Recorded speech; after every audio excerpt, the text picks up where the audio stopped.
Don't sweat the small stuff, and it's all small stuff. Simple ways to keep the little things from taking over your life. Written and read by Richard Carlson, Ph.D.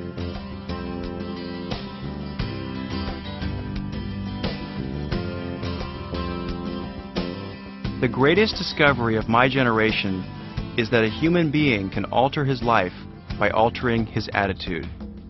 William James. Whenever we're dealing with bad news, a difficult person, or a disappointment of some kind, most of us get into certain habits, ways of reacting to life, particularly adversity, that don't serve us very well. We overreact, blow things out of proportion, hold on too tightly, and focus on the negative aspects of life. When we are immobilized by little things, when we are irritated, annoyed, and easily bothered, our overreactions not only make us frustrated, but actually get in the way of getting what we want. We lose sight of the bigger picture, focus on the negative, and annoy other people who might otherwise help us. In short, we live our lives as if they were one great big emergency. We often rush around looking busy, trying to solve problems, but in reality, we are often compounding them. Because everything seems like such a big deal, we end up spending our lives dealing with one drama after another. After a while, we begin to believe that everything really is a big deal. We fail to recognize that the way we relate to our problems has a lot to do with how quickly and efficiently we solve them. As I hope you will soon discover, when you learn the habit of responding to life with more ease, problems that seemed insurmountable will begin to seem more manageable. And even the biggies, things that are truly stressful, won't throw you off track as much as they once did. Happily, there is another way to relate to life, a softer, more graceful path that makes life seem easier and the people in it more compatible. This other way of living involves replacing old habits of reaction with new habits of perspective. These new habits enable us to have richer, more satisfying lives. I'd like to share a personal story that touched my heart and reinforced an important lesson, a story that demonstrates the essential message of this audiobook. As you will see, the events of this story planted the seed for the title of the audiobook you are about to hear. About a year ago, a foreign publisher contacted me and requested that I attempt to get an endorsement from best-selling author Dr. Wayne Dyer for a foreign edition of my book, You Can Feel Good Again. I told them that while Dr. Dyer had given me an endorsement for an earlier book, I had no idea whether or not he would consider doing so again. I told them, however, that I would try. As is often the case in the publishing world, I sent out my request but did not hear back. After some time had gone by, I came to the conclusion that Dr. Dyer was either too busy or unwilling to write an endorsement. I honored this decision and let the publisher know that we wouldn't be able to use his name to promote the book. I considered the case closed. About 6 months later, however, I received a copy of the foreign edition, and to my surprise, right on the cover was the old endorsement for the earlier book from Dr. Dyer. Despite my specific instructions to the contrary, the foreign publisher had used his earlier quote and transferred it to the new book. I was extremely upset and worried about the implications as well as the possible consequences. I called my literary agent, who immediately contacted the publisher and demanded that the books be taken off the shelves. In the meantime, I decided to write Dr. Dyer an apology, explaining the situation and all that was being done to rectify the problem. After a few weeks of wondering what his response might be, I received a letter in the mail that said the following: Richard, there are 2 rules for living in harmony. Number 1, don't sweat the small stuff. Number 2, it's all small stuff. Let the quote stand. Love, Wayne. That was it. No lectures, no threats, no hard feelings, and no confrontation. Despite the obvious unethical use of his very famous name, he responded with grace and humility, no feathers ruffled. His response demonstrated the important concepts of going with the flow, and of learning to respond to life gracefully with ease. For more than a decade, I have worked with clients, helping them to approach life in this more accepting way. Together, we deal with all types of issues: stress, relationship problems, work-related issues, addictions, and general frustration. In this audiobook, I will share with you very specific strategies, things you can start doing today that will help you respond to life more gracefully. The strategies you are going to hear about are the ones that have proven themselves to be the most successful by clients and readers of mine over the years. They also represent the way I like to approach my own life, the path of least resistance. Each strategy is simple, yet powerful, and will act as a navigational guide to point you in the direction of greater perspective and more relaxed living. You'll find that many of the strategies will apply not only to isolated events, but to many of life's most difficult challenges. When you don't sweat the small stuff, your life won't be perfect, but you will learn to accept what life has to offer with far less resistance. As we learn in the Zen philosophy, when you learn to let go of problems, instead of resisting with all your might, your life will begin to flow. You will, as the Serenity Prayer suggests, change the things that can be changed, accept those that cannot, and have the wisdom to know the difference. I'm confident that if you give these strategies a try, you will learn the two rules of harmony. Don't sweat the small stuff, and it's all small stuff. As you incorporate these ideas into your life, you will begin to create a more peaceful and loving you.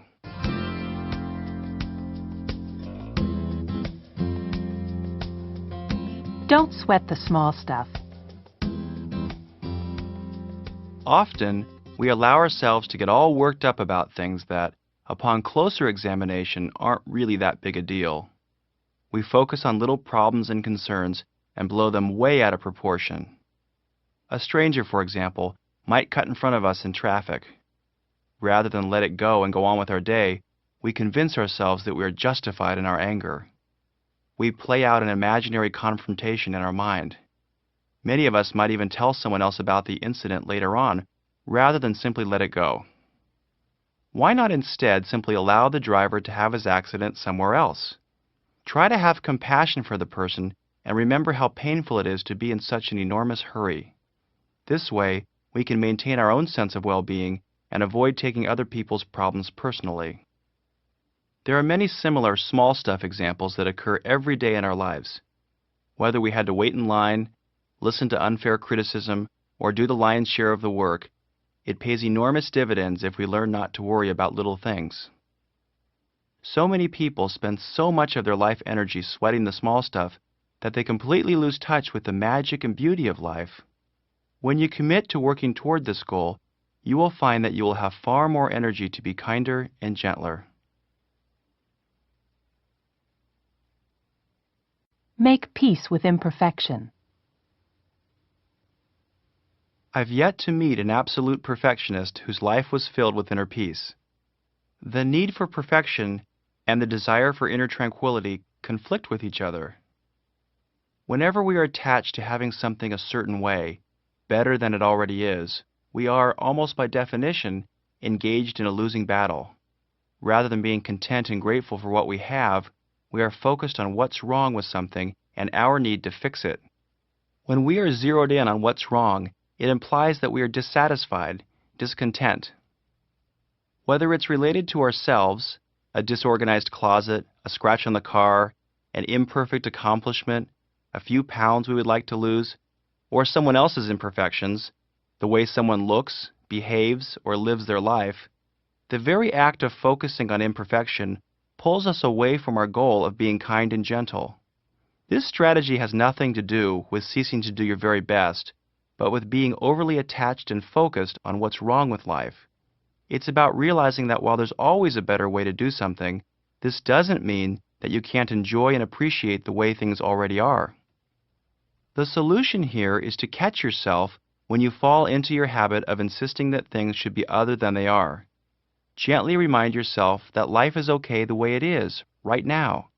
In the absence of your judgment, everything would be fine. As you begin to eliminate your need for perfection in all areas of your life, you'll begin to discover the perfection in life itself. Let go of the idea that gentle, relaxed people can't be superachievers. One of the major reasons so many of us remain hurried, frightened, and competitive, and continue to live life as if it were one giant emergency, is our fear that if we were to become more peaceful and loving, we would suddenly stop achieving our goals. We would become lazy and apathetic. You can put this fear to rest by realizing that the opposite is actually true. Fearful, frantic thinking takes an enormous amount of energy and drains the creativity and motivation from our lives. When you are fearful or frantic, you literally immobilize yourself from your greatest potential, not to mention enjoyment. Any success that you do have is despite your fear, not because of it. I have had the good fortune to surround myself with some very relaxed, peaceful, and loving people. Some of these people are best-selling authors, loving parents, counselors, computer experts, and chief executive officers. All of them are fulfilled in what they do and are very proficient at their given skills. I have learned the important lesson.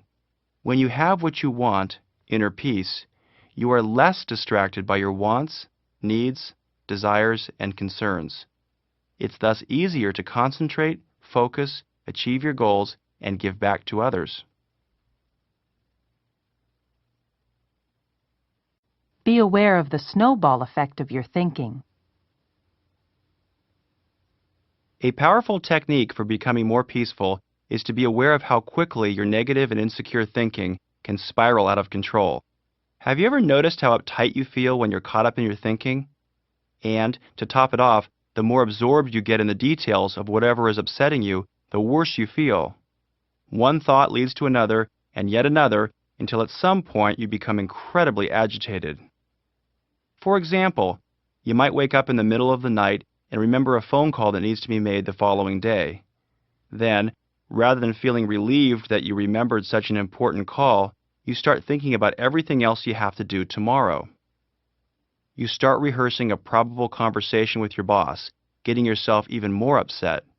Pretty soon you think to yourself, I can't believe how busy I am. I must make 50 phone calls a day. Whose life is this anyway? And on it goes until you're feeling sorry for yourself. For many people, there's no limit to how long this type of thought attack can go on.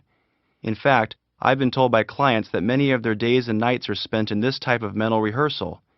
Needless to say, it's impossible to feel peaceful with your head full of concerns and annoyances.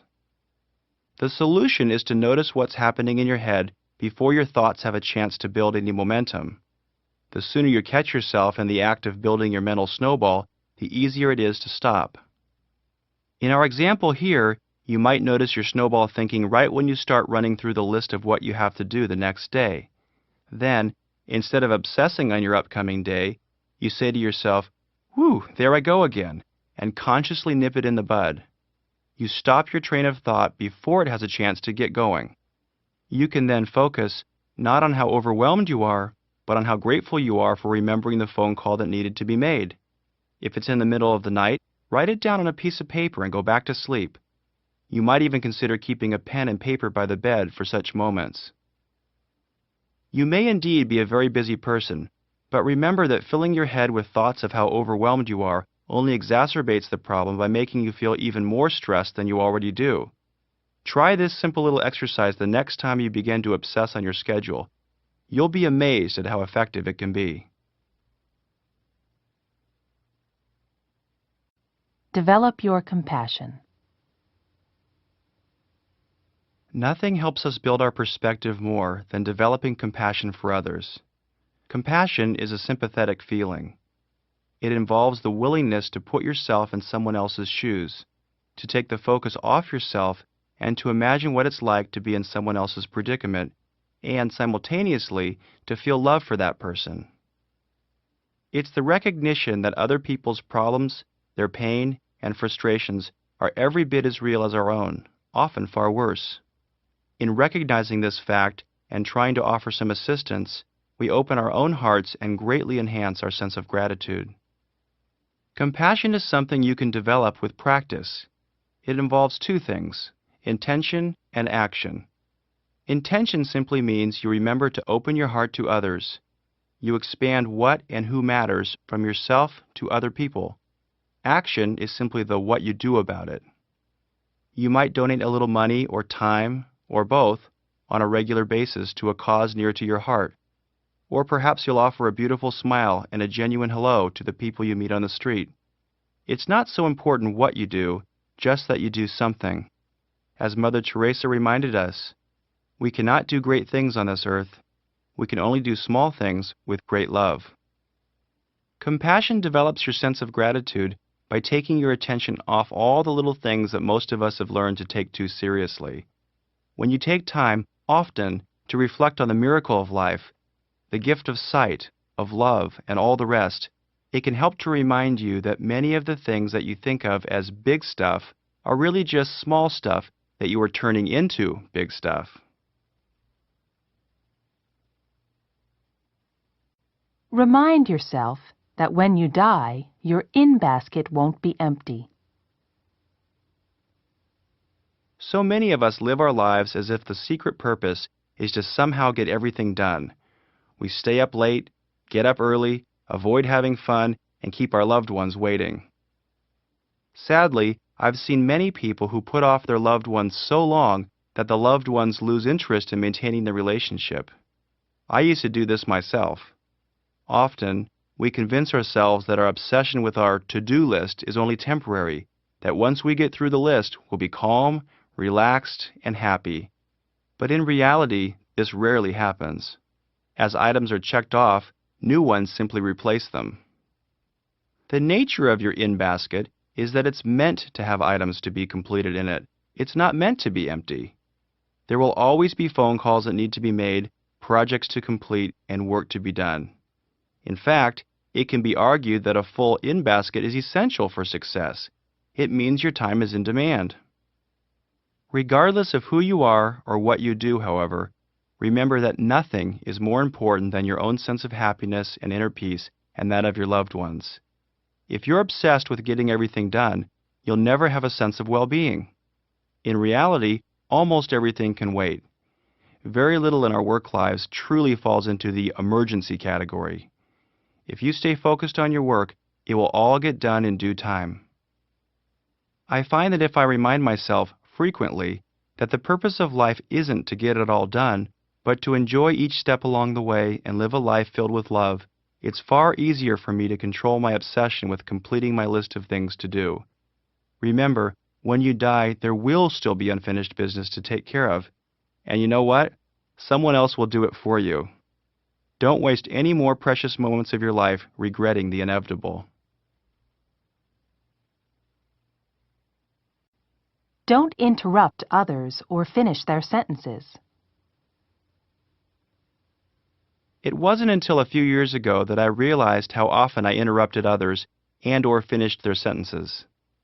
Shortly thereafter, I also realized how destructive this habit was, not only to the respect and love I received from others, but also for the tremendous amount of energy it takes to try and be in two heads at once. Think about it for a moment. When you hurry someone along, interrupt someone, or finish his or her sentence, you have to keep track not only of your own thoughts, but of those of the person you're interrupting as well. This tendency, which by the way is extremely common in busy people, encourages both parties to speed up their speech and their thinking. This, in turn, makes both people nervous, irritable, and annoyed. It's downright exhausting. It's also the cause of many arguments, because if there's one thing almost everyone resents, it's someone who doesn't listen to what they're saying. And how can you really listen to what someone is saying when you're speaking for that person? Once you begin noticing yourself interrupting others, you'll see that this insidious tendency is nothing more than an innocent habit that has become invisible to you. This is good news because it means that all you really have to do is begin catching yourself when you forget. Remind yourself before a conversation begins, if possible, to be patient and wait. Tell yourself to allow the other person to finish speaking before you take your turn. You'll notice right away how much the interactions with the people in your life will improve as a direct result of this simple act. The people you communicate with will feel much more relaxed around you when they feel heard and listened to. You'll also notice how much more relaxed you'll feel when you stop interrupting others. Your heart and pulse rates will slow down, and you'll begin to enjoy your conversations rather than rush through them. This is an easy way to become a more relaxed, loving person. Do something nice for someone else, and don't tell anyone about it. While many of us frequently do nice things for others, we are almost certain to mention our acts of kindness to someone else, secretly seeking their approval. When we share our own niceness or generosity with someone else, it makes us feel like we are thoughtful people. It reminds us of how nice we are and how deserving we are of kindness. While all acts of kindness are inherently wonderful, there is something even more magical about doing something thoughtful but mentioning it to no one, ever. You always feel good when you give to others. Rather than diluting the positive feelings by telling others about your own kindness, by keeping it to yourself, you get to retain all the positive feelings. It's really true that one should give for the sake of giving, not to receive something in return. This is precisely what you are doing when you don't mention your kindness to others. Your rewards are the warm feelings that come from the act of giving. The next time you do something really nice for someone else, keep it to yourself and revel in the abundant joy of giving.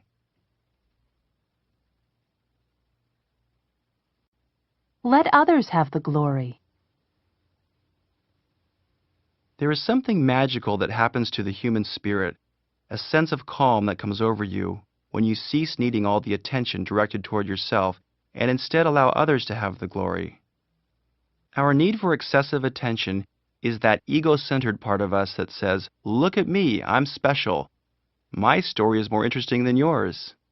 It's that voice inside of us that may not come right out and say it, but that wants to believe that my accomplishments are slightly more important than yours. The ego is that part of us that wants to be seen, heard, respected, considered special, often at the expense of someone else. It's the part of us that interrupts someone else's story or impatiently waits his turn to speak so that he can bring the conversation and attention back to himself. To varying degrees, most of us engage in this habit, much to our own detriment. When you immediately dive in and bring the conversation back toward you, you can subtly minimize the joy that person has in sharing, and in doing so, create distance between yourself and others. Everyone loses. The next time someone tells you a story or shares an accomplishment with you, notice your tendency to say something about yourself in response. Although it's a difficult habit to break, it's not only enjoyable but actually peaceful to have the quiet confidence to be able to surrender your need for attention and instead share in the joy of someone else's glory, rather than jumping right in and saying, "Once I did the same thing," or "Guess what I did today?" Bite your tongue and notice what happens. Just say, "That's wonderful," or "Please tell me more," and leave it at that. The person you are speaking to will have so much more fun, and because you are so much more present, because you are listening so carefully, he or she won't feel in competition with you. The result will be that the person will feel more relaxed around you, making him or her more confident as well as more interesting. You too will feel more relaxed because you won't be on the edge of your seat, waiting your turn. Obviously, there are many times when it's absolutely appropriate to exchange experience back and forth, and to share in the glory and attention rather than giving it all away. I'm referring here to the compulsive need to grab it from others. Ironically, when you surrender your need to hog the glory, the attention you used to need from other people is replaced by a quiet inner confidence that is derived from letting others have it. Learn to live in the present moment. To a large degree, the measure of our peace of mind is determined by how much we are able to live in the present moment. Irrespective of what happened yesterday or last year, and what may or may not happen tomorrow, the present moment is where you are, always. Without question, many of us have mastered the neurotic art of spending much of our lives worrying about a variety of things all at once. We allow past problems and future concerns to dominate our present moments, so much so that we end up anxious, frustrated, depressed, and hopeless. On the flip side, we also postpone our gratification, our stated priorities, and our happiness, often convincing ourselves that someday will be better than today. Unfortunately, the same mental dynamics that tell us to look toward the future will only repeat themselves so that someday never actually arrives. John Lennon once said, "Life is what's happening while we're busy making other plans." When we're busy making other plans, our children are busy growing up, the people we love are moving away and dying, our bodies are getting out of shape, and our dreams are slipping away. In short, we miss out on life. Many people live as if life were a dress rehearsal for some later date. It isn't. In fact, no one has a guarantee that he or she will be here tomorrow. Now is the only time we have, and the only time that we have any control over. When our attention is in the present moment, we push fear from our minds. Fear is the concern over events that might happen in the future. We won't have enough money, our children will get into trouble, we will get old and die, whatever. To combat fear, the best strategy is to learn to bring your attention back to the present. Mark Twain said, "I have been through some terrible things in my life, some of which actually happened." I don't think I can say it any better. Practice keeping your attention on the here and now. Your efforts will pay great dividends. Imagine that everyone is enlightened, except you. This strategy gives you a chance to practice something that is probably completely unacceptable to you. However, if you give it a try, you might find that it's one of the most helpful exercises in self-improvement. As the title suggests, the idea is to imagine that everyone you know and everyone you meet is perfectly enlightened. That is, everyone except you. The people you meet are all here to teach you something. Perhaps the obnoxious driver or disrespectful teenager is here to teach you about patience. The punk rocker might be here to teach you to be less judgmental. Your job is to try to determine what the people in your life are trying to teach you. You'll find that if you do this, you'll be far less annoyed, bothered, and frustrated by the actions and imperfections of other people. You can actually get yourself in the habit of approaching life in this manner, and if you do, you'll be glad you did. Often, once you discover what someone is trying to teach you, it's easy to let go of your frustration. For example, suppose you're in the post office and the postal clerk appears to be intentionally moving slowly. Rather than feeling frustrated, ask yourself the question, what is he trying to teach me? Maybe you need to learn about compassion, how hard it would be to have a job that you don't like. Or perhaps you could learn a little more about being patient. Standing in line is an excellent opportunity to break your habit of feeling impatient. You may be surprised at how fun and easy this is. All you're really doing is changing your perception from, "Why are they doing this?" to, "What are they trying to teach me?" Take a look around today at all the enlightened people. Let others be right most of the time. One of the most important questions you can ever ask yourself is, do I want to be right or do I want to be happy? Many times the two are mutually exclusive. Being right, defending our positions, takes an enormous amount of mental energy and often alienates us from the people in our lives. Needing to be right or needing someone else to be wrong encourages others to become defensive and puts pressure on us to keep defending. Yet many of us, me too at times, spend a great deal of time and energy attempting to prove or point out that we are right and or others are wrong. Many people, consciously or unconsciously, believe that it's somehow their job to show others how their positions, statements, and points of view are incorrect, and that in doing so, the person they are correcting is going to somehow appreciate it or at least learn something. Wrong. Think about it. Have you ever been corrected by someone and said to the person who was trying to be right, "Thank you so much for showing me that I was wrong and you're right. Now I see it. Boy, you're great." Or, has anyone you know ever thanked you or even agreed with you when you corrected them or made yourself right at their expense? Of course not. The truth is, all of us hate to be corrected. We all want our positions to be respected and understood by others. Being listened to and heard is one of the greatest desires of the human heart, and those who learn to listen are the most loved and respected. Those who are in the habit of correcting others are often resented and avoided. It's not that it's never appropriate to be right. Sometimes you genuinely need to be or want to be. Perhaps there are certain philosophical positions that you don't want to budge on, such as when you hear a racist comment. Here, it's important to speak your mind. Usually, however, it's just your ego creeping in and ruining an otherwise peaceful encounter, a habit of wanting or needing to be right. A wonderful, heartfelt strategy for becoming more peaceful and loving is to practice allowing others the joy of being right. Give them the glory. Stop correcting. As hard as it may be to change this habit, it's worth any effort and practice it takes. When someone says, "I really feel it's important to," rather than jumping in and saying, "No, it's more important to," or any of the hundreds of other forms of conversational editing, simply let it go and allow their statement to stand. The people in your life will become less defensive and more loving. They will appreciate you more than you could have ever dreamed possible, even if they don't know exactly why. You'll discover the joy of participating in and witnessing other people's happiness, which is far more rewarding than a battle of egos. You don't have to sacrifice your deepest philosophical truths or most heartfelt opinions, but, starting today, let others be right most of the time. Become more patient. The quality of patience goes a long way toward your goal of creating a more peaceful and loving self.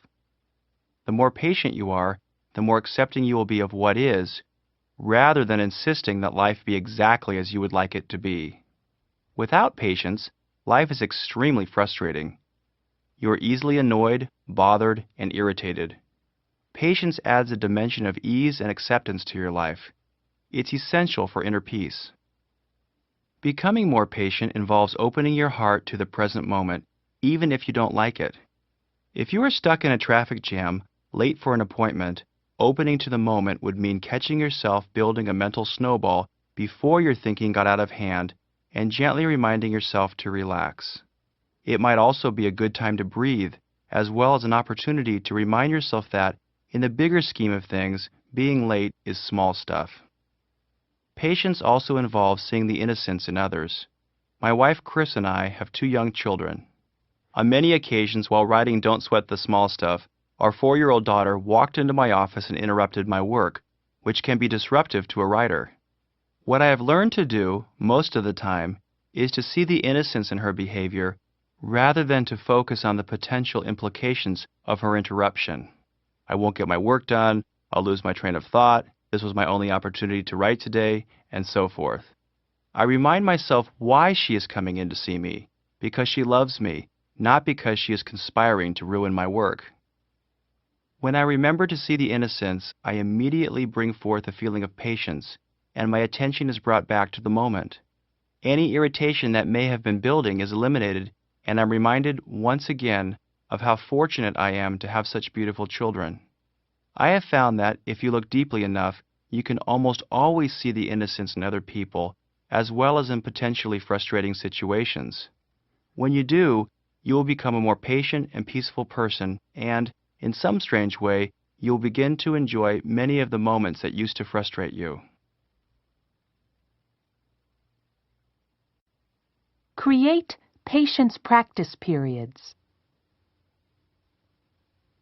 Patience is a quality of heart that can be greatly enhanced with deliberate practice. An effective way that I have found to deepen my own patience is to create actual practice periods of time that I set up in my mind to practice the art of patience. Life itself becomes a classroom, and the curriculum is patience. You can start with as little as 5 minutes and build up your capacity for patience over time. Start by saying to yourself, "Okay, for the next 5 minutes, I won't allow myself to be bothered by anything. I'll be patient." What you'll discover is truly amazing. Your intention to be patient, especially if you know it's only for a short while, immediately strengthens your capacity for patience. Patience is one of those special qualities where success feeds on itself. Once you reach little milestones, 5 minutes of successful patience, you'll begin to see that you do indeed have the capacity to be patient even for longer periods of time. Over time, you may even become a patient person. Since I have young children at home, I have many possibilities to practice the art of patience. For example, on a day when both girls are firing questions at me as I'm trying to make important phone calls, I'll say to myself, now is a great time to be patient. For the next half hour, I'm going to be as patient as possible. See, I've worked hard. I'm up to 30 minutes. All kidding aside, it really works, and it has worked in our family. As I keep my cool and don't allow myself to be annoyed and upset, I can calmly, yet firmly, direct my children's behavior far more effectively than when I get crazy. The simple act of gearing my mind toward patience allows me to remain in the present moment far more than I would if I were upset, thinking about all the times that this has happened before and feeling like a martyr. What's more, my patient feelings are often contagious. They rub off on the kids, who then decide on their own that it's no fun to bother Dad. Being patient allows me to keep my perspective. I can remember, even in the midst of a difficult situation, that what's before me, my present challenge, isn't life or death, but simply a minor obstacle that must be dealt with. Without patience, the same scenario can become a major emergency, complete with yelling, frustration, hurt feelings, and high blood pressure. It's really not worth all that. Whether you're needing to deal with children, your boss, or a difficult person or situation, if you don't want to sweat the small stuff, improving your patience level is a great way to start.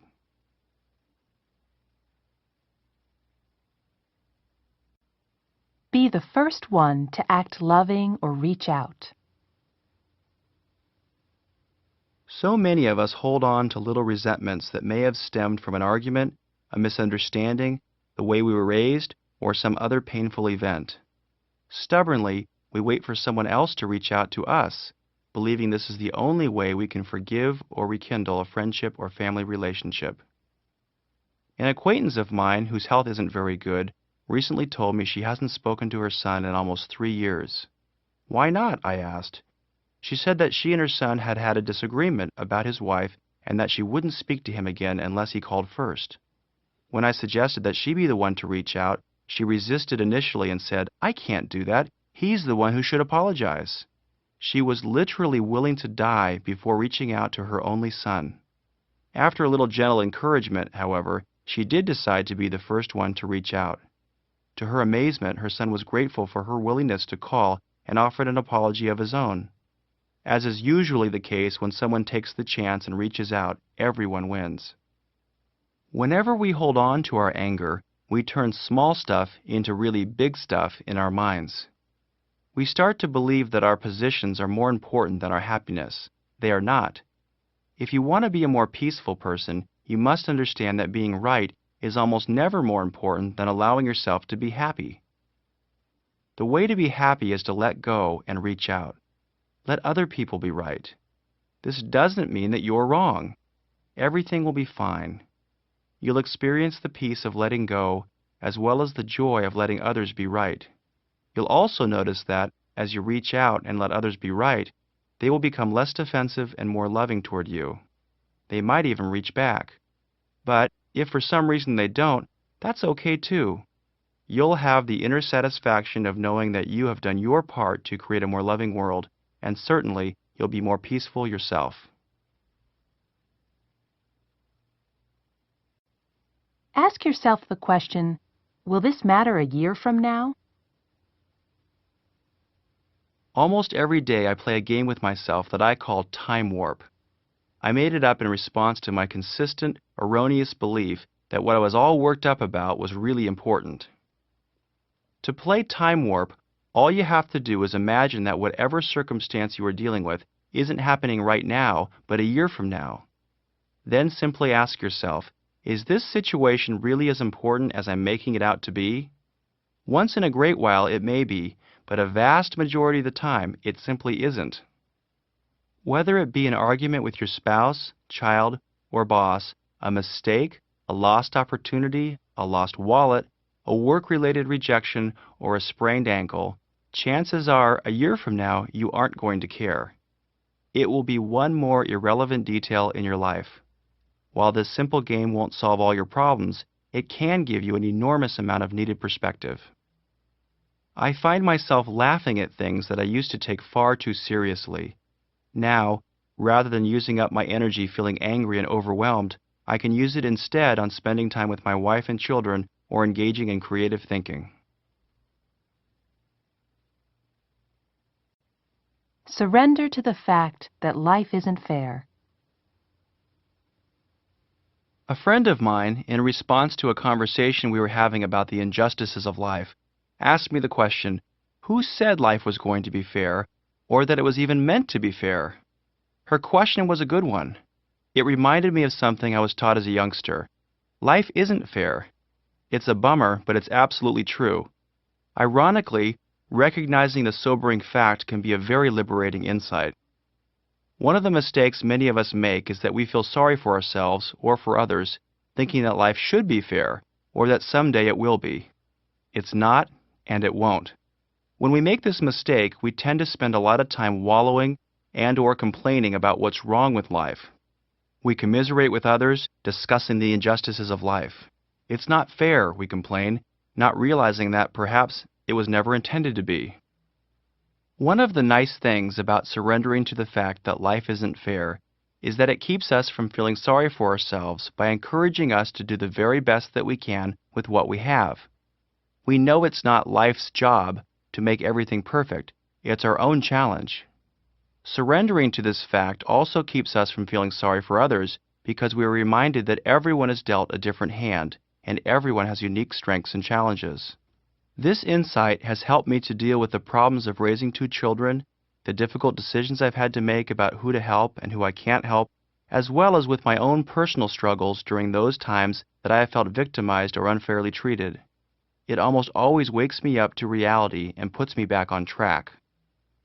The fact that life isn't fair doesn't mean we shouldn't do everything in our power to improve our own lives or the world as a whole. To the contrary, it suggests that we should. When we don't recognize or admit that life isn't fair, we tend to feel pity for others and for ourselves. Pity, of course, is a self-defeating emotion that does nothing for anyone except to make everyone feel worse than they already do. When we do recognize that life isn't fair, however, we feel compassion for others and for ourselves. And compassion is a heartfelt emotion that delivers loving kindness to everyone it touches. The next time you find yourself thinking about the injustices of the world, try reminding yourself of this very basic fact. You may be surprised that it can nudge you out of self-pity and into helpful action. Allow yourself to be bored. For many of us, our lives are so filled with stimuli, not to mention responsibilities, that it's almost impossible for us to sit still and do nothing, much less relax, even for a few minutes. A friend of mine said to me, "People are no longer human beings, we should be called human doings." I was first exposed to the idea that occasional boredom can actually be good for me while studying with a therapist in LaConner, Washington, a tiny little town with very little to do. After finishing our first date together, I asked my instructor, "What is there to do around here at night?" He responded by saying, "What I'd like you to do is allow yourself to be bored. Do nothing. This is part of your training." At first I thought he was kidding. "Why on earth would I choose to be bored?" I asked.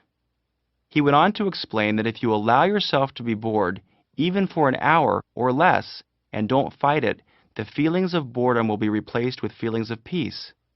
And after a little practice, you'll learn to relax. Much to my surprise, he was absolutely right. At first, I could barely stand it. I was so used to doing something every second that I really struggled to relax. But after a while, I got used to it and have long since learned to enjoy it. I'm not talking about hours of idle time or laziness, but simply learning the art of relaxing, of just being rather than doing, for a few minutes each day. There isn't a specific technique other than to consciously do nothing. Just sit still, perhaps look out the window and notice your thoughts and feelings. At first you may get a little anxious, but each day it will get a little easier. The payback is tremendous. Much of our anxiety and inner struggle stems from our busy, overactive minds always needing something to entertain them, something to focus on, and always wondering what's next. While we're eating dinner, we wonder what's for dessert. While eating dessert, we ponder what we should do afterward. After that evening, it's, what should we do this weekend? After we've been out, we walk into the house and immediately turn on the television, pick up the phone, open a book, or start cleaning. It's almost as though we're frightened at the thought of not having something to do, even for a minute. The beauty of doing nothing is that it teaches you to clear your mind and relax. It allows your mind the freedom to not know for a brief period of time. Just like your body, your mind needs an occasional break from its hectic routine. When you allow your mind to take a break, it comes back stronger, sharper, more focused, and creative. When you allow yourself to be bored, it takes an enormous amount of pressure off you to be performing and doing something every second of every day. Now, when either of my two children says to me, "Daddy, I'm bored," I respond by saying, "Great, be bored for a while, it's good for you." Once I say this, they always give up on the idea of me solving their problem. You probably never thought someone would actually suggest that you allow yourself to be bored. I guess there's a first for everything. Lower your tolerance to stress. It seems that we have it backward in our society. We tend to look up to people who are under a great deal of stress, who can handle loads of stress, and those who are under a great deal of pressure. When someone says, "I've been working really hard," or "I'm really stressed out," we are taught to admire, even emulate their behavior. In my work as a stress consultant, I hear the proud words, "I have a very high tolerance to stress," almost every day. It probably won't come as a surprise that when these stressed out people first arrive at my office, more often than not, what they are hoping for are strategies to raise their tolerance to stress even higher so they can handle even more. Fortunately, there's an inviolable law in our emotional environment that goes something like this. Our current level of stress will be exactly that of our tolerance to stress. You'll notice that the people who say, "I can handle lots of stress," will always be under a great deal of it. So, if you teach people to raise their tolerance to stress, that's exactly what will happen. They will accept even more confusion and responsibility until again, their external level of stress matches that of their tolerance. Usually, it takes a crisis of some kind to wake up a stressed out person to their own craziness. A spouse leaves, a health issue emerges, a serious addiction takes over their life, something happens that jolts them into a search for a new kind of strategy. It may seem strange, but if you were to enroll in the average stress management workshop, what you would probably learn is to raise your tolerance to stress. It seems that even stress consultants are stressed out. What you want to start doing is noticing your stress early before it gets out of hand. When you feel your mind moving too quickly, it's time to back off and regain your bearings. When your schedule is getting out of hand, it's a signal that it's time to slow down and reevaluate what's important rather than power through everything on the list. When you're feeling out of control and resentful of all you have to do, rather than roll up your sleeves and get to it, a better strategy is to relax, take a few deep breaths, and go for a short walk. You'll find that when you catch yourself getting too stressed out early, before it gets out of control, your stress will be like the proverbial snowball rolling down the hill. When it's small, it's manageable and easy to control. Once it gathers momentum, however, it's difficult, if not impossible, to stop. There's no need to worry that you won't get it all done. When your mind is clear and peaceful, and your stress level is reduced, you'll be more effective and you'll have more fun. As you lower your tolerance to stress, you will find that you have far less stress to handle, as well as creative ideas for handling the stress that is left over. Once a week, write a heartfelt letter. This is an exercise that has helped to change many lives, assisting people in becoming more peaceful and loving. Taking a few minutes each week to write a heartfelt letter does many things for you. Picking up a pen or typing on a keyboard slows you down long enough to remember the beautiful people in your life. The act of sitting down to write helps to fill your life with gratitude. Once you decide to try this, you'll probably be amazed at how many people appear on your list. I had one client who said, "I probably don't have enough weeks left in my life to write everyone on my list." This may or may not be true for you, but chances are there are a number of people in your life or from your past who are quite deserving of a friendly, heartfelt letter. Even if you don't have people in your life to whom you feel you can write, go ahead and write the letter to someone you don't know instead, perhaps to an author who may not even be living, whose works you admire, or to a great inventor or thinker from the past or present. Part of the value of the letter is to gear your thinking toward gratitude. Writing the letter, even if it isn't sent, would do just that. The purpose of your letter is very simple: to express love and gratitude. Don't worry if you're awkward at writing letters. This isn't a contest from the head, but a gift from the heart. If you can't think of much to say, start with short little notes like, "Dear Jasmine, I woke up this morning thinking of how lucky I am to have people like you in my life. Thank you so much for being my friend. I am truly blessed, and I wish for you all the happiness and joy that life can bring. Love, Richard." Not only does writing and sending a note like this focus your attention on what's right in your life, but the person receiving it will, in all likelihood, be extremely touched and grateful. Often, this simple action starts a spiral of loving actions, whereby the person receiving your letter may decide to do the same thing to someone else, or perhaps will act and feel more loving toward others. Write your first letter this week. I'll bet you'll be glad you did. Imagine yourself at your own funeral. This strategy is a little scary for some people, but universally effective at reminding us of what's most important in our lives. When we look back on our lives, how many of us are going to be pleased at how uptight we were? Almost universally, when people look back on their lives while on their deathbed, they wish that their priorities had been quite different. With few exceptions, people wish they hadn't sweated the small stuff so much. Instead, they wish they had spent more time with the people and activities that they truly loved, and less time worrying about aspects of life that, upon deeper examination, really don't matter all that much.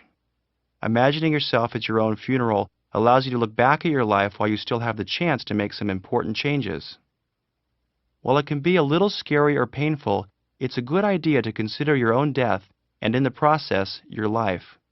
Doing so will remind you of the kind of person you want to be and the priorities that are most important to you. If you're at all like me, you'll probably get a wake-up call that could be an excellent source of change. Repeat to yourself, life isn't an emergency.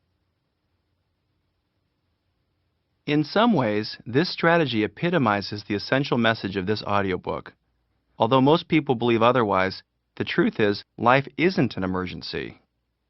I've had hundreds of clients over the years who have all but neglected their families as well as their own dreams because of their propensity to believe that life is an emergency. They justify their neurotic behavior by believing that if they don't work 80 hours a week, they won't get everything done. Sometimes I remind them that when they die, their in-basket won't be empty. A client who is a homemaker and mother of 3 children recently said to me, "I just can't get the house cleaned up the way I like it before everyone leaves in the morning." She was so upset over her inability to be perfect that her doctor had prescribed her anti-anxiety medicine.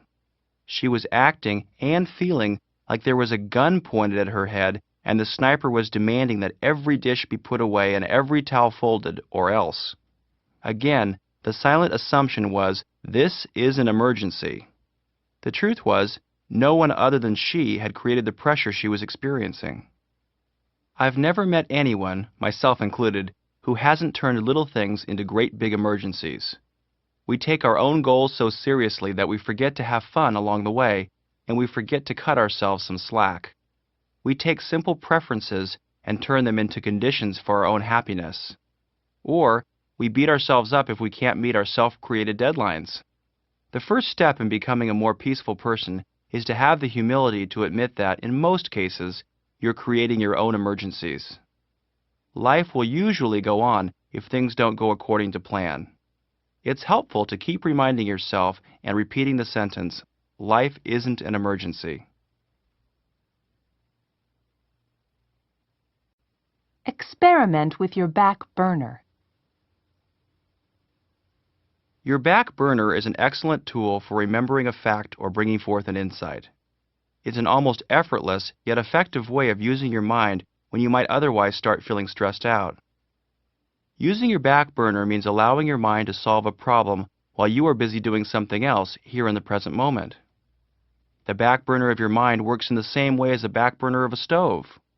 While on low heat, the cooking process mixes, blends, and simmers the ingredients into a tasty meal. The way you prepared this meal was to throw the various ingredients into the pot, mix them up, and leave them alone. Often, the less you interfere, the better the result. In much the same way, we can solve many of life's problems, serious and otherwise, if we feed the back burner of our mind with a list of problems, facts, and variables, and possible solutions. Just as when we make soup or a sauce, the thoughts and ideas we feed the back burner of our mind must be left alone to simmer properly. Whether you are struggling to solve a problem or can't remember a person's name, your back burner is always available to help you. It puts our quieter, softer, and sometimes most intelligent source of thinking to work for us on issues that we have no immediate answer for. The back burner is not a prescription for denial or procrastination. In other words, while you do want to put your problems on your back burner, you don't want to turn the burner off. Instead, you want to gently hold the problem in your mind without actively analyzing it. This simple technique will help you solve many problems and will greatly reduce the stress and effort in your life. Spend a moment every day thinking of someone to thank. This simple strategy, which may take only a few seconds to complete, has long been one of the most important habits I have ever engaged in. I try to remember to start my day thinking of someone to thank.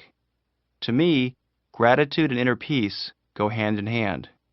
The more genuinely grateful I feel for the gift of my life, the more peaceful I feel.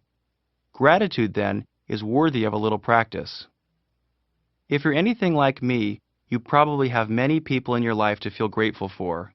Friends, family members, people from your past, teachers, gurus, people from work, someone who gave you a break, as well as countless others.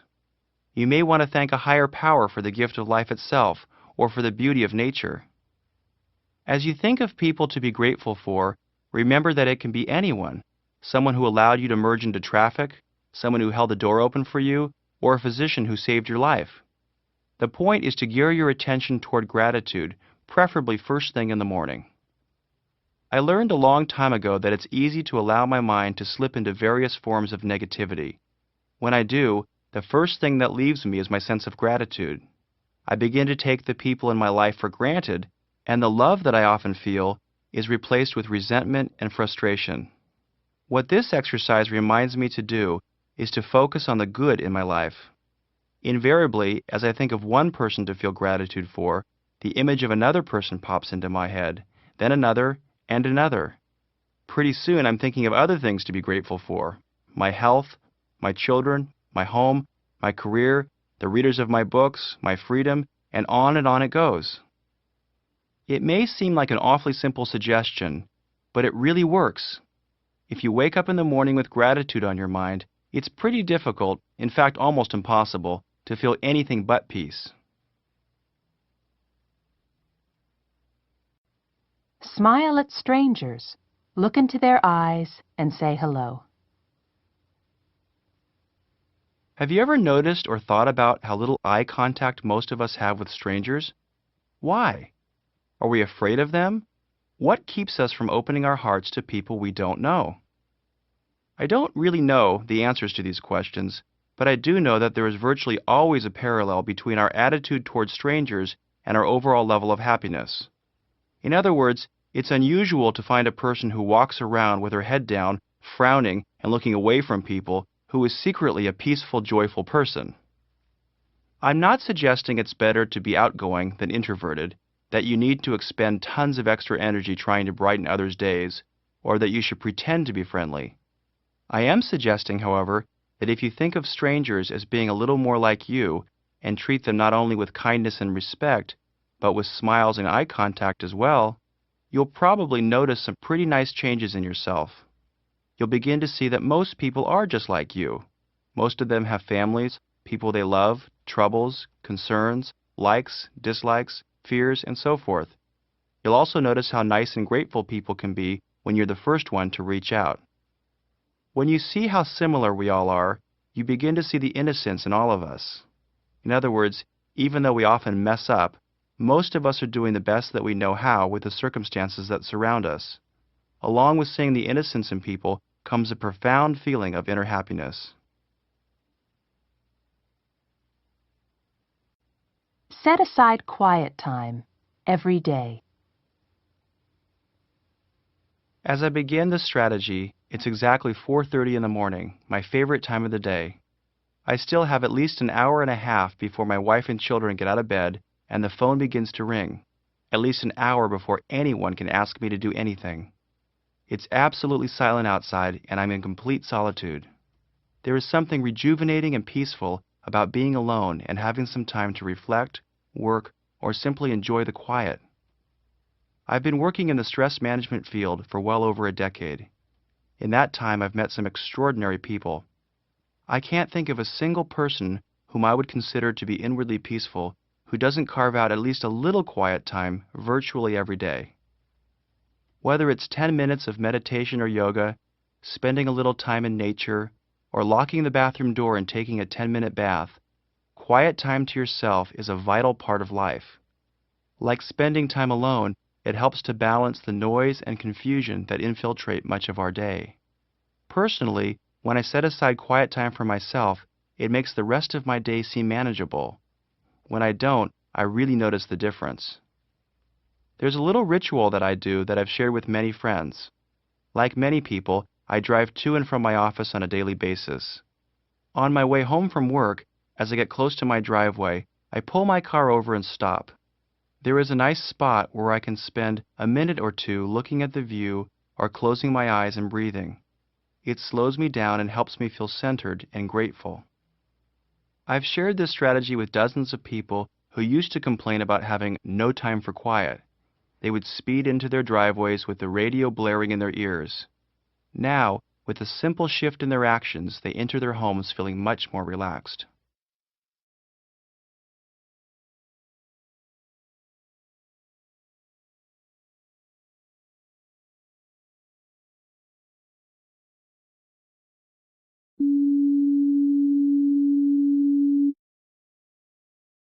Imagine the people in your life as tiny infants and as 100-year-old adults.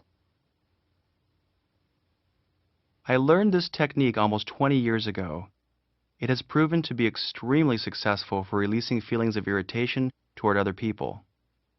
Think of someone who truly irritates you, who makes you feel angry. Now, close your eyes and try to imagine this person as a tiny infant. See their tiny little features and their innocent little eyes. Know that babies can't help but make mistakes, and each of us was, at one time, a little infant.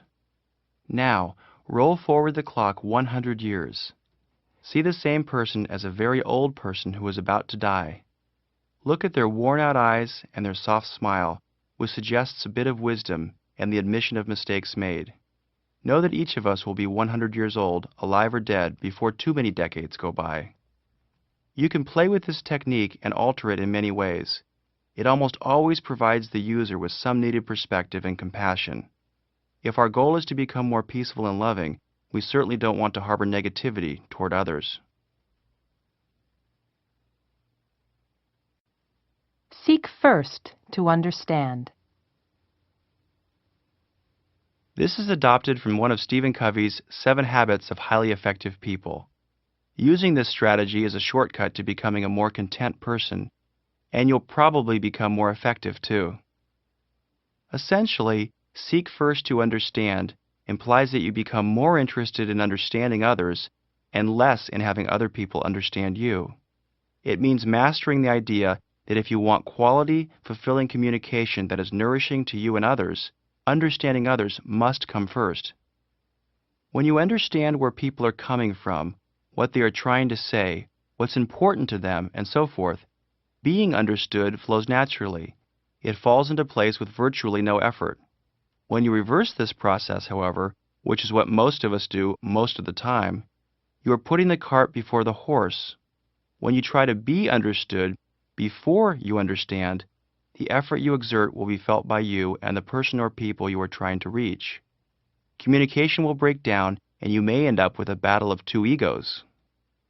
I was working with a couple who had spent the first 10 years of their marriage frustrated, arguing about their finances. He couldn't understand why she wanted to save every penny they earned, and she couldn't understand why he was a spendthrift. Any rationale on either position had been lost in their joint frustration. While many problems are more complex than this couple's, their solutions were relatively simple. Neither person felt understood. They needed to learn to stop interrupting each other and to listen carefully. Rather than defending their own positions, each needed to seek first to understand. This is precisely what I got them to do. He learned that she was saving to avoid her parents' financial disasters. Essentially, she was frightened of being broke. She learned that he felt embarrassed that he wasn't able to take care of her as well as his father did his mother. Essentially, he wanted her to be proud of him. As each learned to understand the other, their frustration with each other was replaced by compassion. Today, they have a nice balance between spending and saving. Seeking first to understand isn't about who's right or wrong. It is a philosophy of effective communication. When you practice this method, you'll notice that the people you communicate with will feel listened to, heard, and understood. This will translate into better, more loving relationships. Become a better listener. I grew up believing I was a good listener. And although I have become a better listener than I was 10 years ago, I have to admit I'm still only an adequate listener.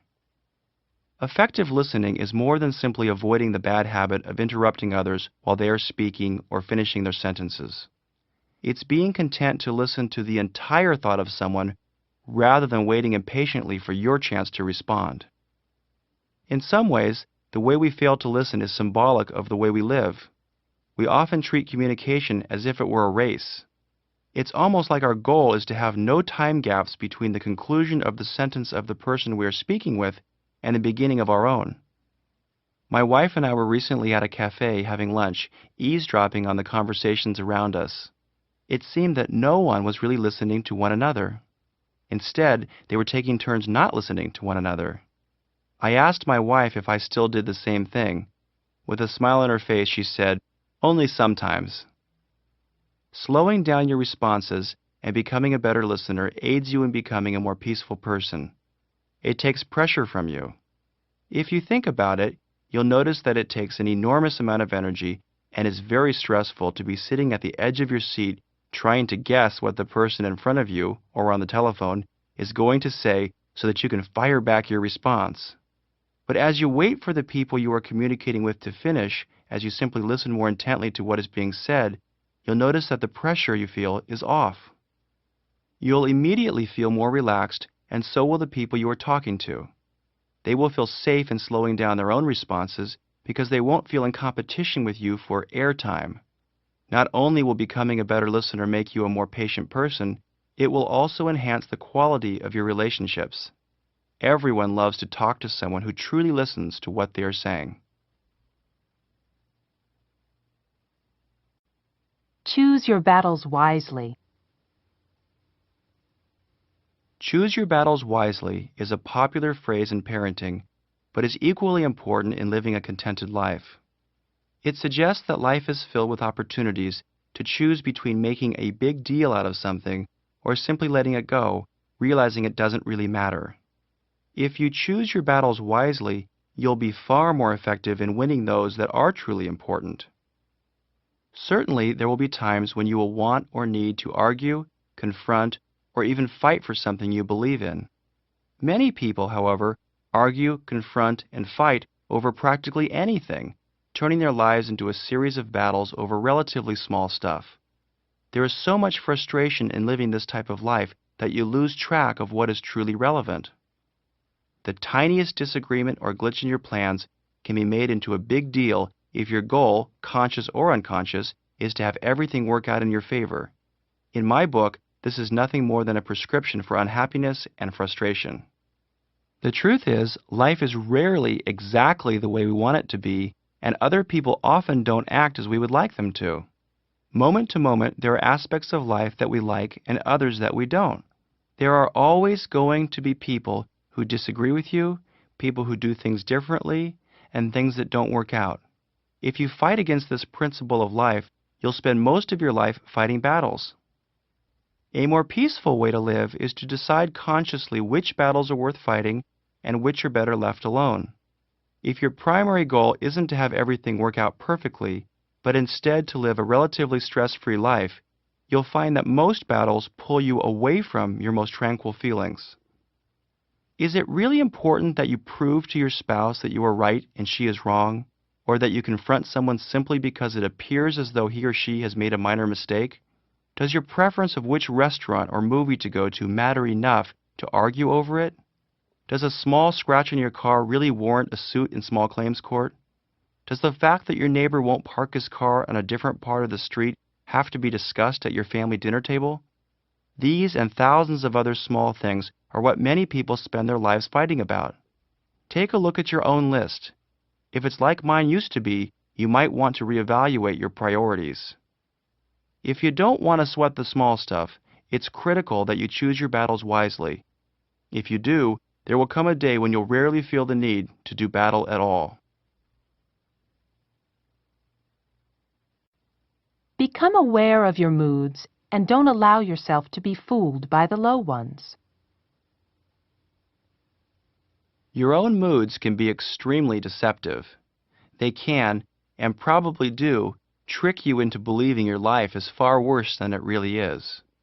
When you're in a good mood, life looks great. You have perspective, common sense, and wisdom. In good moods, things don't feel so hard. Problems seem less formidable and easier to solve. When you're in a good mood, relationships seem to flow and communication is easy. If you are criticized, you take it in stride. On the contrary, when you're in a bad mood, life looks unbearably serious and difficult. You have very little perspective. You take things personally and often misinterpret those around you as you impute malignant motives into their actions. Here's the catch. People don't realize their moods are always on the run.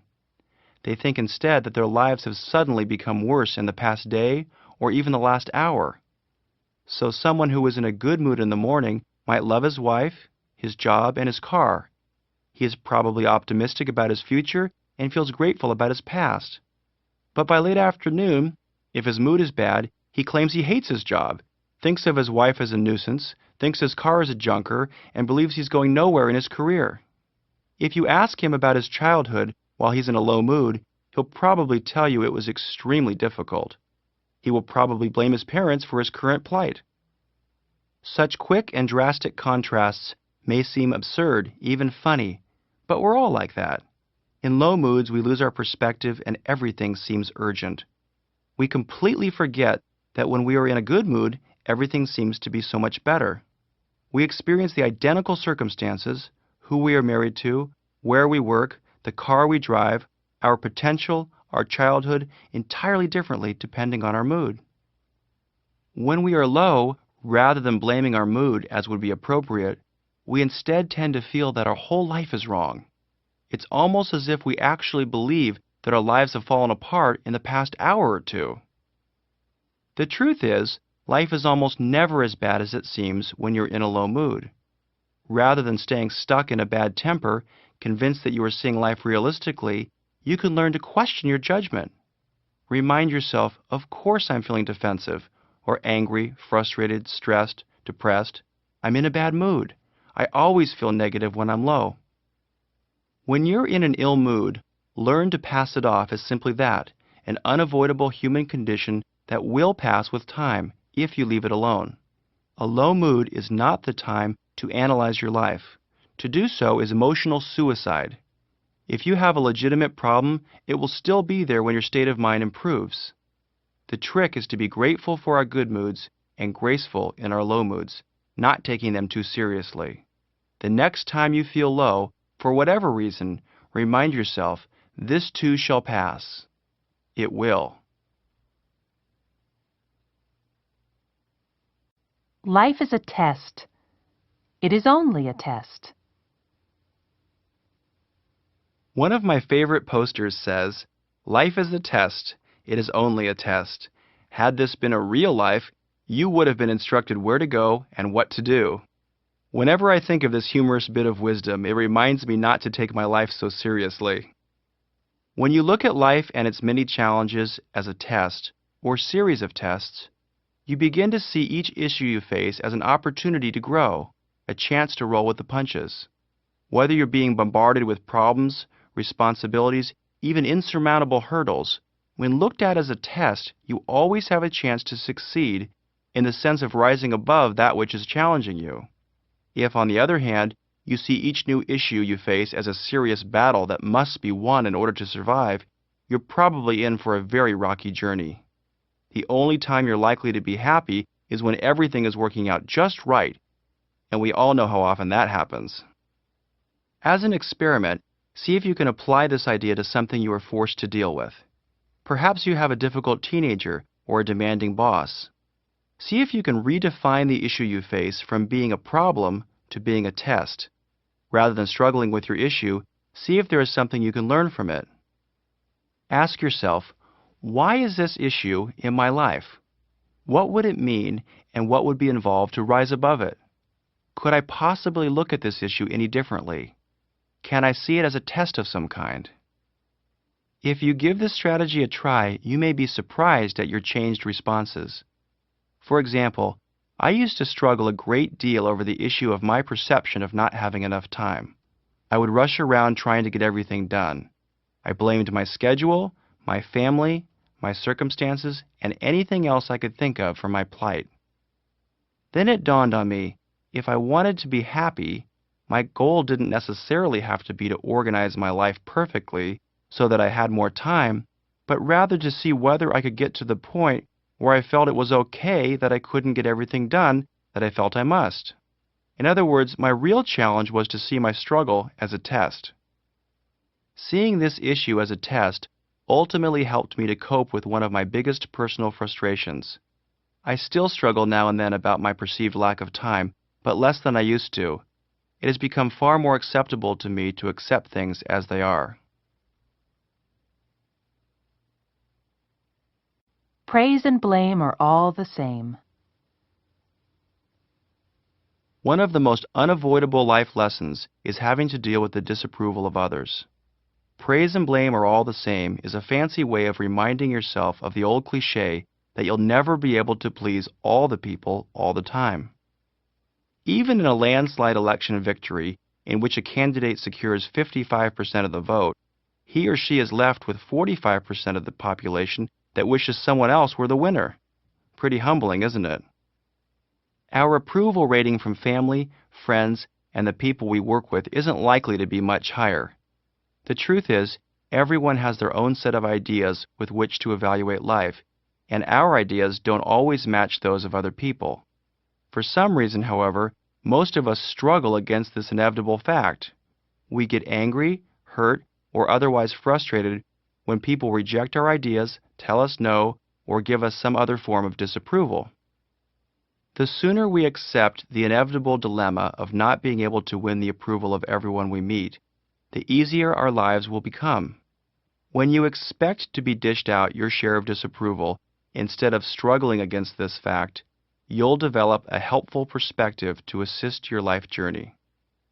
Rather than feeling rejected by disapproval, you can remind yourself, here it is again, that's okay. You can learn to be pleasantly surprised, even grateful, when you receive the approval you're hoping for. I find there are many days when I experience both praise and blame. Someone will hire me to speak, and someone else won't want to. One phone call delivers good news, another announces a new issue to deal with. One of my children is happy with my behavior, the other struggles against it. Someone says what a nice guy I am, someone else thinks I'm selfish because I don't return his phone call. This back and forth, good and bad, approval and disapproval is part of everyone's life. I'm the first to admit that I always prefer approval over disapproval. it feels better, and it's certainly easier to deal with. The more content I've become, however, the less I depend on it for my sense of well-being. Practice random acts of kindness.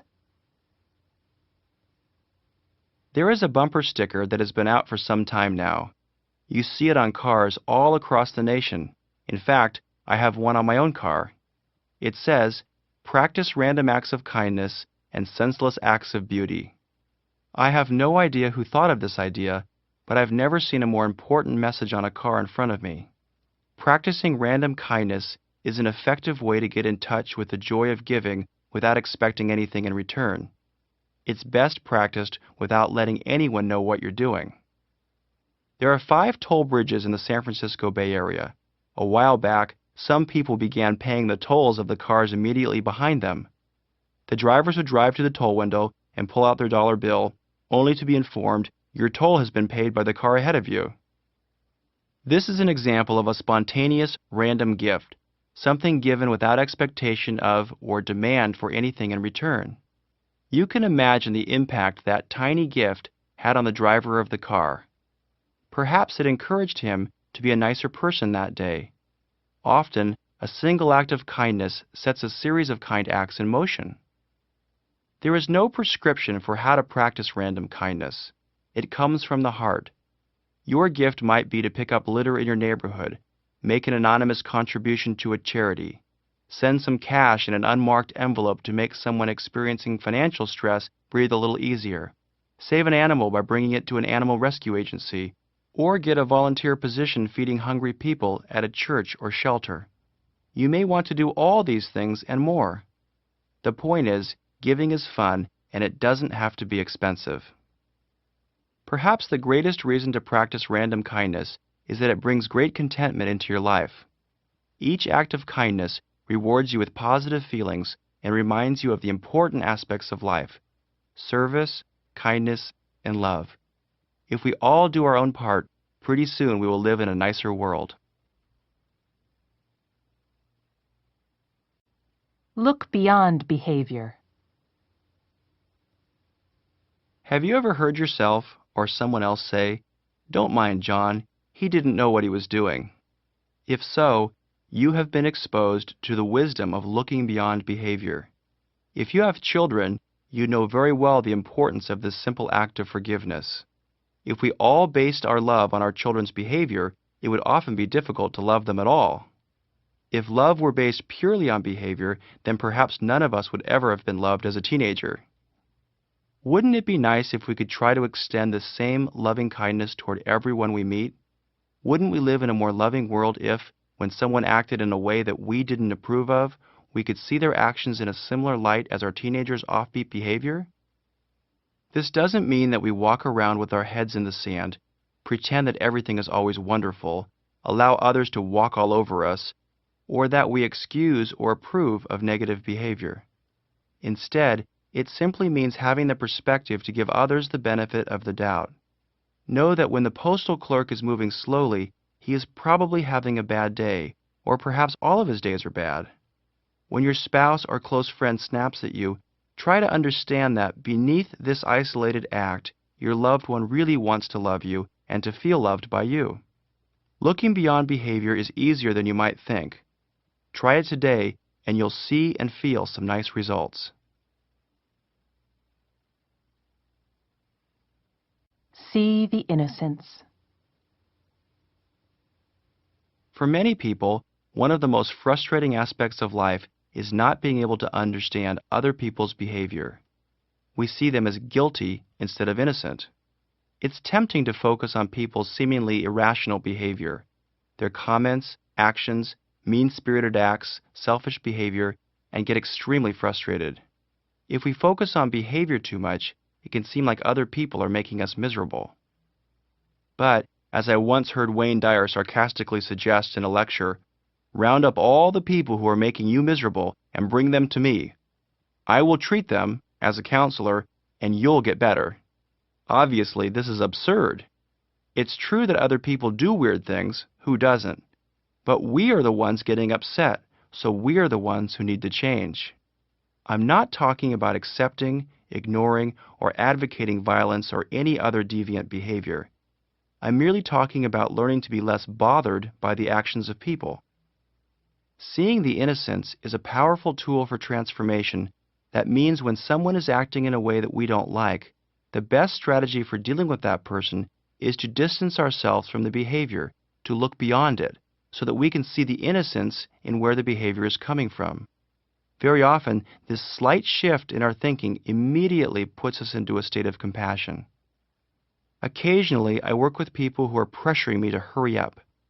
Often, their technique for getting me to hurry along is obnoxious, even insulting. If I focus on the words they use, the tone of their voices, and the urgency of their messages, I can get annoyed, even angry in my responses. I see them as guilty. However, if I remember the urgency I feel when I'm in a hurry to do something, it allows me to see the innocence in their behavior. Underneath even the most annoying behavior is a frustrated person who is crying out for compassion. The next time, and hopefully from now on, when someone acts in a strange way, look for the innocence in his behavior. If you're compassionate, it won't be hard to see. When you see the innocence, the same things that have always frustrated you no longer do. And when you're not frustrated by the actions of others, it's a lot easier to stay focused on the beauty of life. Choose being kind over being right. As I first introduced in strategy number 12, you are given many opportunities to choose between being kind and being right. You have chances to point out to someone their mistakes, things they could or should have done differently, ways they can improve. You have chances to correct people, privately as well as in front of others. What all these opportunities amount to are chances to make someone else feel bad and yourself feel bad in the process. Without getting too psychoanalytical about it, the reason we are tempted to put others down, correct them, or show them how we're right and they're wrong is that our ego mistakenly believes that if we point out how someone else is wrong, we must be right, and therefore we will feel better. In actuality, however, if you pay attention to the way you feel after you put someone down, you'll notice that you feel worse than before the put down. Your heart, the compassionate part of you, knows that it's impossible to feel better at the expense of someone else. Luckily, the opposite is true. When your goal is to build people up, to make them feel better, to share in their joy, you too reap the rewards of their positive feelings. The next time you have the chance to correct someone, even if their facts are a little off, resist the temptation. Instead, ask yourself, what do I really want out of this interaction? Chances are what you want is a peaceful interaction where all parties leave feeling good. Each time you resist being right and instead choose kindness, you'll notice a peaceful feeling within. Recently, my wife and I were discussing a business idea that had turned out really well. I was talking about my idea, clearly taking credit for our success. Chris, in her usual loving manner, allowed me to have the glory. Later that day, I remembered that the idea was actually hers, not mine. Whoops! When I called her to apologize, it was obvious to me that she cared more for my joy than she did her own need to take credit. She said that she enjoys seeing me happy and that it doesn't matter whose idea it was. Do you see why she's so easy to love? Don't confuse this strategy with being a wimp or not standing up for what you believe in. I'm not suggesting that it's not okay for you to be right, only that if you insist on being right, there's often a price to pay, your inner peace. In order to be a person filled with equanimity, you must choose kindness over being right most of the time. The best place to start is with the next person you speak to. Tell 3 people today how much you love them. Author Stephen Levine asks the question, if you had an hour to live and could make only one phone call, who would you call, what would you say, and why are you waiting? What a powerful message. Who knows what we are waiting for? Perhaps we want to believe we will live forever, or that someday we will get around to telling the people we love how much we love them. Whatever the reasons, most of us simply wait too long. As fate would have it, I'm writing this strategy on my grandmother's birthday. Later today, my father and I are driving out to visit her gravesite. She died about 2 years ago. Before she passed away, it became obvious how important it was to her to let her family know how much she loved us all. It was a good reminder that there is no good reason to wait. Now is the time to let people know how much you care. Ideally, you can tell someone in person or over the phone. I wonder how many people have been on the receiving end of a phone call where the caller says, "I just called to tell you how much I love you." You may be surprised that almost nothing in the world means so much to a person. How would you like to receive the same message? If you're too shy to make such a phone call, write a heartfelt letter instead. Either way, you may find that as you get used to it, letting people know how much you love them will become a regular part of your life. It probably won't shock you to know that, if it does, you'll probably begin receiving more love as a result. Practice humility. Humility and inner peace go hand in hand. The less compelled you are to try to prove yourself to others, the easier it is to feel peaceful inside. Proving yourself is a dangerous trap. It takes an enormous amount of energy to be continually pointing out your accomplishments, bragging, or trying to convince others of your worth as a human being. Bragging actually dilutes the positive feelings you receive from an accomplishment or something you are proud of. To make matters worse, the more you try to prove yourself, the more others will avoid you, talk behind your back about your insecure need to brag, and perhaps even resent you. Ironically, however, the less you care about seeking approval, the more approval you seem to get. People are drawn to those with a quiet inner confidence, people who don't need to make themselves look good, be right all the time, or steal the glory. Most people love a person who doesn't need to brag, a person who shares from his or her heart and not from his or her ego. The way to develop genuine humility is to practice. It's nice because you will get immediate inner feedback in the way of calm, easy feelings. The next time you have an opportunity to brag, resist the temptation. I discussed this strategy with a client, and he shared the following story. He was with a group of friends a few days after he had been promoted at work. His friends didn't know it yet, but my client was chosen to be promoted instead of another friend of theirs. He was a little competitive with this person, and had the very strong temptation to sneak in the fact that he had been chosen and their other friend wasn't. He felt himself about ready to say something when a little voice inside him said, "Stop, don't do it." He went ahead and shared with his friends, but didn't cross the line and turn the sharing into gloating. He never mentioned how their other friend didn't get promoted. He told me that he couldn't remember ever feeling so calm and proud of himself. He was able to enjoy his success without bragging. Later, when his friends did find out what had happened, they let him know that they were extremely impressed with his good judgment and humility. He received more positive feedback and attention from practicing humility, not less. When in doubt about whose turn it is to take out the trash, go ahead and take it out. If we're not careful, it's easy to become resentful about all the responsibilities of daily living. Once, in a very low mood, I figured out that on an average day, I do over 1,000 different things. Of course, when I'm in a better mood, that number is significantly lower. As I think about it, it's astounding to me how easy it is for me to remember all the chores that I do, as well as all the other responsibilities that I take care of. But, at the same time, it's easy for me to forget all the things that my wife does on a daily basis. How convenient. It's really difficult to become a contented person if you're keeping score of all you do. Keeping track only discourages you by cluttering your mind with who's doing what, who's doing more, and so forth. If you want to know the truth about it, this is the epitome of small stuff. It will bring far more joy to your life to know that you have done your part and someone else in your family has one less thing to do than it will to worry and fret over whose turn it is to take out the trash. The strongest argument against this strategy is the concern that you'll be taken advantage of. This mistake is similar to believing it's important that you're right.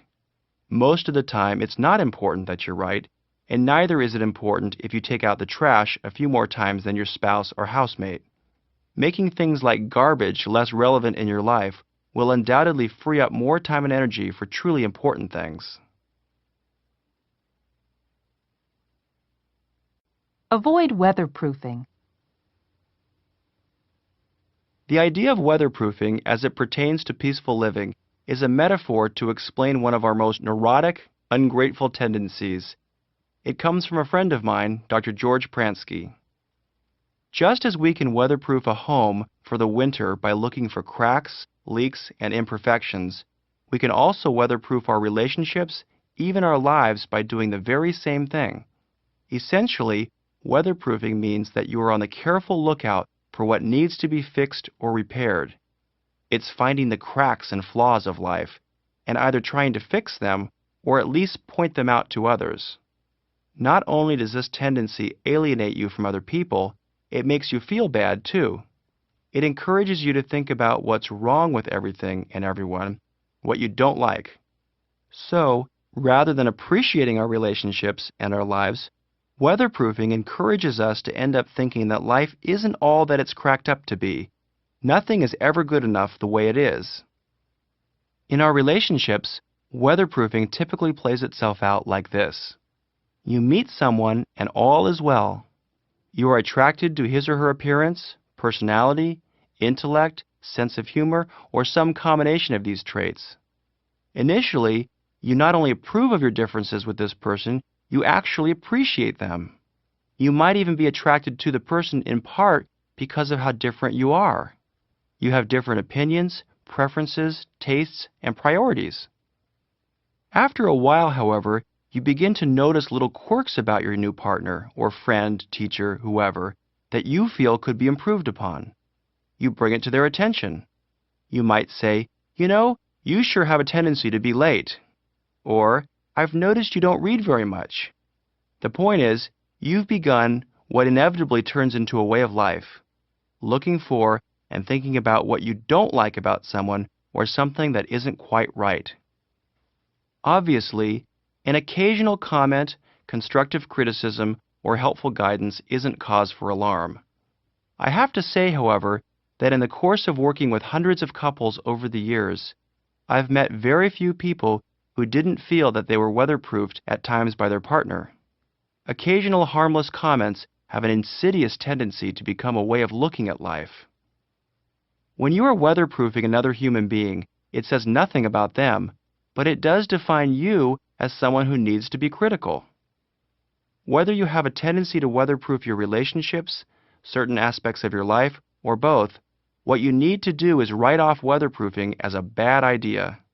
As the habit creeps into your thinking, catch yourself and seal your lips.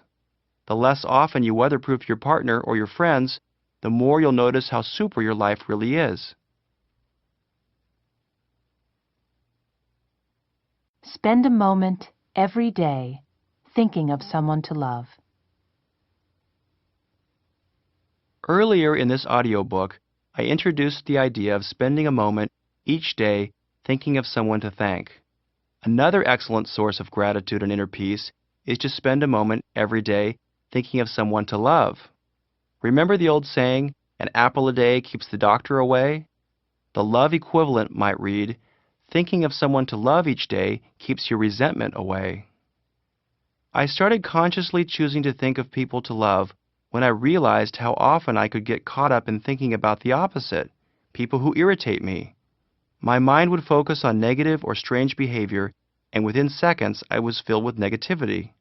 Once I made the conscious decision, however, to spend a moment each morning thinking of someone to love, my attention was redirected toward the positive, not only toward that one person, but in general throughout the day.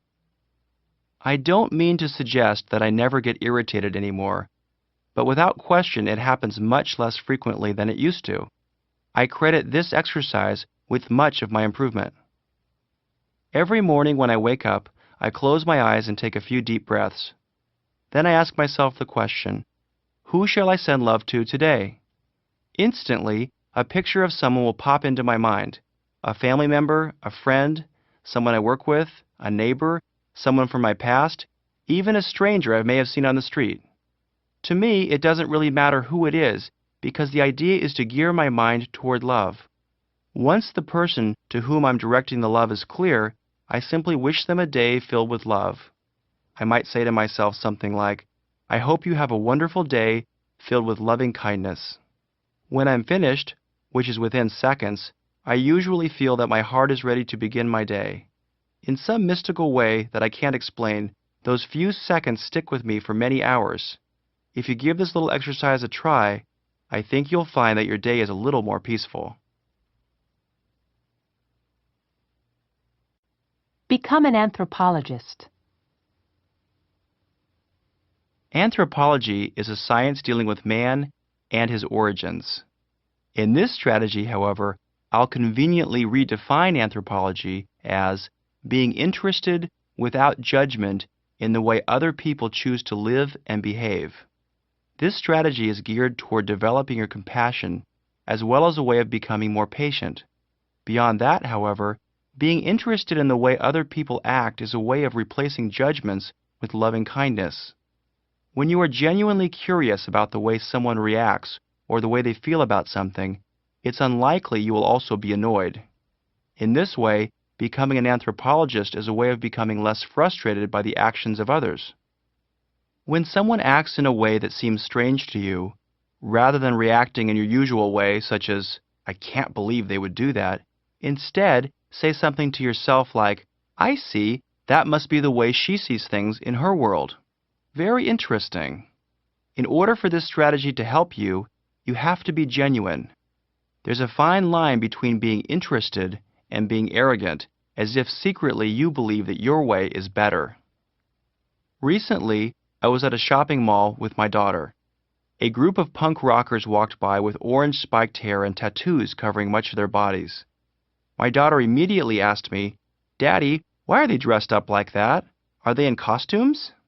Years ago, I would have felt very judgmental and frustrated about these young people, as if their way was wrong and my more conservative way was right. I would have blurted out some judgmental explanation to my daughter and passed along to her my judgmental views. Pretending to be an anthropologist, however, has changed my perspective a great deal. It's made me softer. I said to my daughter, I'm not really sure, but it's interesting how different we all are, isn't it? She said, Yeah, but I like my own hair. Rather than focusing on the behavior and continuing to give it energy, we both dropped it and continued to enjoy our time together. When you are interested in other perspectives, it doesn't imply, even slightly, that you're advocating them. I certainly wouldn't choose a punk rock lifestyle or suggest it to anyone else. At the same time, however, it's really not my place to judge it either. One of the cardinal rules of joyful living is that judging others takes a great deal of energy and, without exception, pulls you away from where you want to be. Understand separate realities. While we're on the subject of being interested in the way other people do things, let's take a moment to discuss separate realities. If you have traveled to foreign countries or seen depictions of them in movies, you are aware of vast differences among cultures. The principle of separate realities says that the differences among individuals is every bit as vast. Just as we wouldn't expect people of different cultures to see or do things as we would, in fact, we'd be disappointed if they did, this principle tells us that the individual differences in our ways of seeing the world prohibit this as well. It's not a matter of merely tolerating differences, but of truly understanding and honoring the fact that it literally can't be any other way. I have seen an understanding of this principle change lives. It can virtually eliminate quarrels. When we expect to see things differently, when we take it as a given that others will do things differently and react differently to the same stimuli, the compassion we have for ourselves and for others rises dramatically. The moment we expect otherwise, the potential for conflict exists. I encourage you to consider deeply and respect the fact that we are all very different. When you do, the love you feel for others, as well as the appreciation you have for your own uniqueness, will increase. Develop your own helping rituals. If you want your life to stand for peace and kindness, it's helpful to do kind, peaceful things. One of my favorite ways to do this is by developing my own helping rituals. These little acts of kindness are opportunities to be of service and reminders of how good it feels to be kind and helpful. We live in a rural area of the San Francisco Bay Area. Most of what we see is beauty in nature. One of the exceptions to the beauty is the litter that some people throw out of their windows as they are driving on the rural roads. One of the few drawbacks to living out in the boondocks is that public services, such as litter collection, are less available than they are closer to the city. A helping ritual that I practice regularly with my 2 children is picking up litter in our surrounding area. We've become so accustomed to doing this that my daughters will often say to me in animated voices, "There's some litter, Daddy, stop the car." And if we have time, we'll often pull over and pick it up. It may seem strange, but we actually enjoy it. We pick up litter in parks, on sidewalks, practically anywhere. Once I even saw a complete stranger picking up litter close to where we live. He smiled at me and said, "I saw you doing it, and it seemed like a good idea." Picking up litter is only one of an endless supply of possible helping rituals. You might like holding a door open for people, visiting lonely elderly people in nursing homes, or shoveling snow off someone else's driveway. Think of something that seems effortless yet helpful. It's fun, personally rewarding, and sets a good example. Everyone wins. Every day, tell at least one person something you like, admire, or appreciate about them. How often do you remember, or take the time, to tell people how much you like, admire, or appreciate them? For many people, it's not often enough. In fact, when I ask people how often they receive heartfelt compliments from others, I hear answers like, "I can't remember the last time I received a compliment. Hardly ever. And sadly, I never receive them." There are several reasons why we don't vocally let others know about our positive feelings toward them. I've heard excuses like, "They don't need to hear me say that, they already know," and "I do admire her, but I'm too embarrassed to say anything." But when you ask the would-be recipient if he or she enjoys being given genuine compliments and positive feedback, the answer 9 times out of 10 is, "I love it." Whether your reason for not giving compliments on a regular basis is not knowing what to say, embarrassment, feeling that other people already know their strengths and don't need to be told, or simply not being in the habit of doing it, it's time for a change. Telling someone something that you like, admire, or appreciate about them is a random act of kindness. It takes almost no effort once you get used to it, yet it pays enormous dividends. Many people spend their entire lifetimes wishing that other people would acknowledge them. They feel this especially about their parents, spouses, children, and friends. But even compliments from strangers feel good if they are genuine. Letting someone know how you feel about them also feels good to the person offering the compliment. It's a gesture of loving kindness. It means that your thoughts are geared toward what's right with someone. And when your thoughts are geared in a positive direction, your feelings are peaceful. The other day I was in the grocery store and witnessed an incredible display of patience. The checkout clerk had just been chewed out by an angry customer, clearly without good cause. Rather than being reactive, the clerk diffused the anger by remaining calm. When it was my turn to pay for my groceries, I said to her, "I'm so impressed at the way you handled that customer." She looked me right in the eye and said, "Thank you, sir. Do you know you are the first person ever to give me a compliment in this store?" It took less than 2 seconds to let her know, yet it was the highlight of her day, and of mine. Argue for your limitations, and they're yours. Many people spend a great deal of energy arguing for their own limitations. "I can't do that. I can't help it. I've always been that way. I'll never have a loving relationship," and thousands of other negative and self-defeating statements. Our minds are powerful instruments. When we decide that something is true or beyond our reach, it's very difficult to pierce through the self-created hurdle. When we argue for our position, it's nearly impossible. Suppose, for example, you tell yourself, "I can't write." You'll look for examples to prove your position. You'll remember your poor essays in high school or recall how awkward you felt the last time you sat down to write a letter.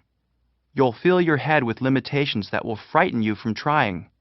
In order to become a writer or anything else, the first step is to silence your greatest critic, you. I had a client who told me, "I'll never have a good relationship. I always screw them up." Sure enough, she was right. Whenever she met someone, she would, without even knowing it, look for reasons for her new partner to leave her. If she were late for a date, she would tell him, "I'm always late." If they had a disagreement, she would say, "I'm always getting into arguments." Sooner or later, she would convince him that she wasn't worthy of his love. Then she would say to herself, "See, it happens every time. I'll never have a good relationship." She had to learn to stop expecting things to go wrong. She needed to catch herself in the act of arguing for her own limitations. When she started to say, "I always do that," she needed instead to say, "That's ridiculous. I don't always do anything." She had to see that arguing for her limitations was just a negative habit that could easily be replaced with a more positive habit. Today, she's doing much better. When she reverts to her old habit, she usually laughs at herself. I have learned that when I argue for my own limitations, very seldom do I disappoint myself. I suspect the same is true for you. Remember that everything has God's fingerprints on it. Rabbi Harold Kushner reminds us that everything that God has created is potentially holy. Our task as humans is to find that holiness in what appear to be unholy situations. He suggests that when we can learn to do this, we will have learned to nurture our souls. It's easy to see God's beauty in a beautiful sunrise, a snow-capped mountain, the smile of a healthy child, or an ocean waves crashing on a sandy beach. But can we learn to find the holiness in seemingly ugly circumstances, difficult life lessons, a family tragedy, or a struggle for life? When our life is filled with a desire to see the holiness in everyday things, something magical begins to happen. A feeling of peace emerges. We begin to see nurturing aspects of daily living that were previously hidden to us. When we remember that everything has God's fingerprints on it, that alone makes it special. If we remembered this spiritual fact while we are dealing with a difficult person or struggling to pay our bills, it broadens our perspective. It helps us to remember that God also created the person you are dealing with, or that despite your struggle to pay your bills, you are truly blessed to have all that you do. Somewhere, in the back of your mind, try to remember that everything has God's fingerprints on it. The fact that we can't see the beauty in something doesn't suggest that it's not there. Rather, it suggests that we are not looking carefully enough or with a broad enough perspective to see it. Resist the urge to criticize. When we judge or criticize another person, it says nothing about that person. It merely says something about our own need to be critical. If you attend a gathering and listen to all the criticism that is typically levied against others, and then go home and consider how much good all that criticism actually does to make our world a better place, you'll probably come up with the same answer that I do. 0. It does no good. But that's not all. Being critical not only solves nothing, it contributes to the anger and distrust in our world. After all, none of us likes to be criticized. Our reaction to criticism is usually to become defensive and/or withdrawn. A person who feels attacked is likely to do one of two things. He will either retreat in fear or shame, or he will attack or lash out in anger. How many times have you criticized someone and had them respond by saying, "Thank you so much for pointing out my flaws. I really appreciate it." Criticism, like swearing, is actually nothing more than a bad habit. It's something we get used to doing. We're familiar with how it feels. It keeps us busy and gives us something to talk about. If, however, you take a moment to observe how you actually feel immediately after you criticize someone, you'll notice that you will feel a little deflated and ashamed, almost like you're the one who has been attacked. The reason this is true is that when we criticize, it's a statement to the world and to ourselves, I have a need to be critical. This isn't something we are usually proud to admit. The solution is to catch yourself in the act of being critical. Notice how often you do it and how bad it makes you feel. What I like to do is turn it into a game. I still catch myself being critical, but as my need to criticize arises, I try to remember to say to myself, there I go again. Hopefully, more often than not, I can turn my criticism into tolerance and respect. Write down your 5 most stubborn positions and see if you can soften them. The first time I tried this strategy, I was so stubborn that I insisted that I wasn't stubborn. Over time, as I have worked toward becoming a gentler person, I have found it far easier to see where I'm being stubborn. Here are a few examples from my clients. People who aren't stressed are lazy. My way is the only way. Men aren't good listeners. Women spend too much money. Children are too much work. People in business don't care about anything except money.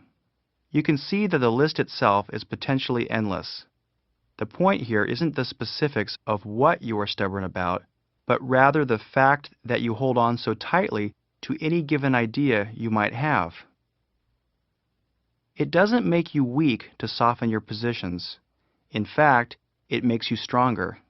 I have a male client who was adamant to the point of being obnoxious about it that his wife spent too much money. As he relaxed a little and noticed his own rigidity, he discovered something that he's now a little embarrassed about but laughs at. He found out that in reality, he spent more discretionary money on himself than his wife spent on herself. His objectivity had become muddled by his own rigid belief. As he has become wiser and gentler, his marriage has improved immensely. Rather than resenting his wife for something she wasn't even doing, he now appreciates her restraint. She, in turn, feels his new acceptance and appreciation and loves him more than before. Just for fun, agree with criticism directed toward you.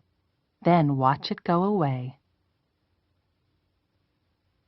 So often, we are immobilized by the slightest criticism. We treat it like an emergency and defend ourselves as if we were in a battle.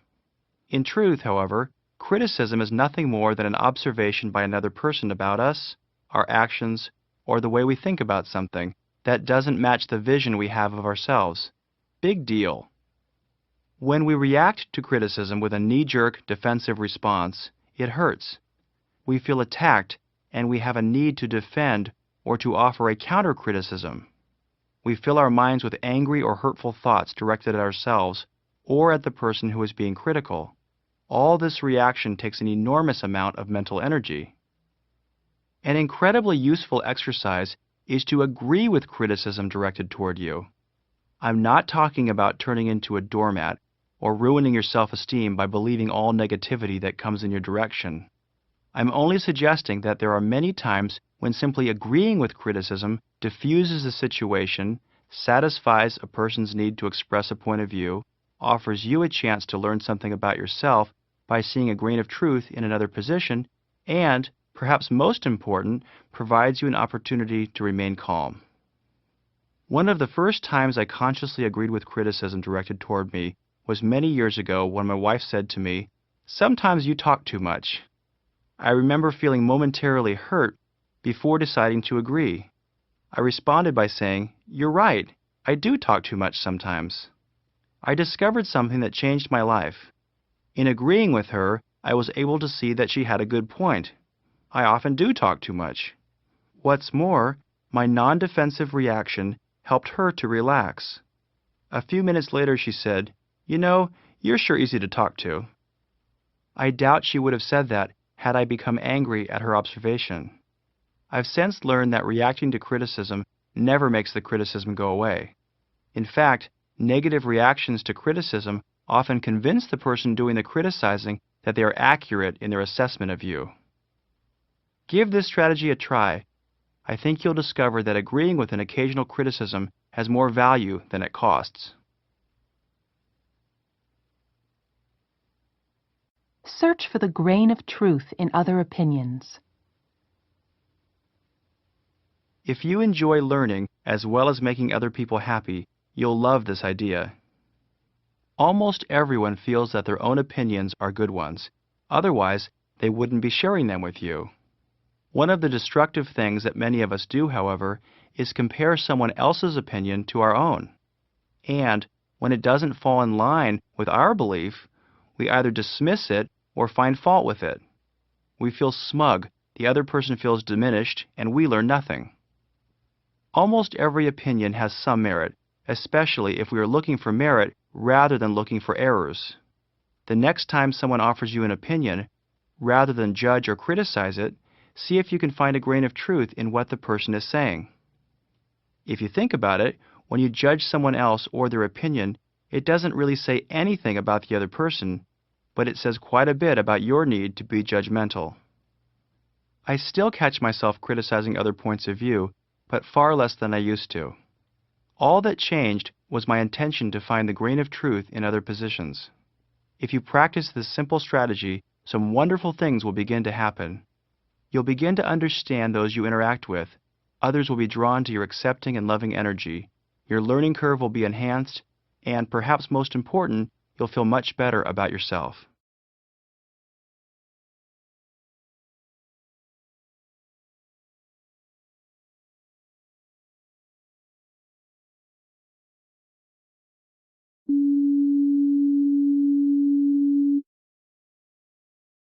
See, the glass is already broken, and everything else too. This is a Buddhist teaching that I learned over 20 years ago. It has provided me again and again with greatly needed perspective to guide me toward my goal of a more accepting self. The essence of this teaching is that all of life is in a constant state of change. Everything has a beginning and everything has an end. Every tree begins with a seed and will eventually transform back into earth. Every rock is formed and every rock will vanish. In our modern world, this means that every car, every machine, every piece of clothing is created and all will wear out and crumble. It's only a matter of when. Our bodies are born and they will die. A glass is created and will eventually break. There is peace to be found in this teaching. When you expect something to break, you're not surprised or disappointed when it does. Instead of becoming immobilized when something is destroyed, you feel grateful for the time you have had. The easiest place to start is with the simple things. A glass of water, for example. Pull out your favorite drinking glass. Take a moment to look at and appreciate its beauty and all it does for you. Now, imagine that same glass as already broken, shattered all over the floor. Try to maintain the perspective that, in time, everything disintegrates and returns to its initial form. Obviously, no one wants their favorite drinking glass or anything else to be broken. This philosophy is not a prescription for becoming passive or apathetic, but for making peace with the way things are. When your drinking glass does break, this philosophy allows you to maintain your perspective. Rather than thinking, "Oh my God," you'll find yourself thinking, "Ah, there it goes." Play with this awareness, and you'll find yourself not only keeping your cool, but appreciating life as never before. Understand the statement, "Wherever you go, there you are." This is the title of a super book by Jon Kabat-Zinn. As the title suggests, wherever you go, you take yourself with you.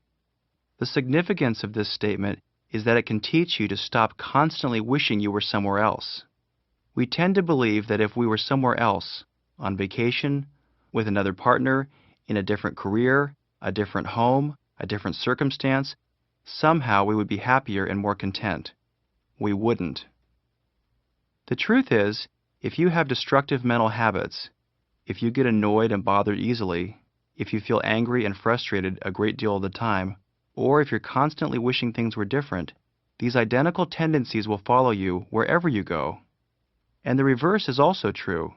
If you are a generally happy person who rarely gets annoyed and bothered, then you can move from place to place, from person to person, with very little negative impact. Someone once asked me, "What are the people like in California?" I asked him, "What are the people like in your home state?" He replied, "Selfish and greedy." I told him that he would probably find the people in California to be selfish and greedy. Something wonderful begins to happen with this simple realization that life, like an automobile, is driven from the inside out, not the other way around. As you focus more on becoming more peaceful with where you are, rather than focusing on where you would rather be, you begin to find peace right now in the present. Then, as you move around, try new things, and meet new people, you carry that sense of inner peace with you. It's absolutely true that wherever you go, there you are. Breathe before you speak. This simple strategy has had remarkable results for virtually everyone I know who has tried it. The almost immediate results include increased patience, added perspective, and, as a side benefit, more gratitude and respect from others. The strategy itself is remarkably simple. It involves nothing more than pausing, breathing, after the person to whom you are speaking is finished.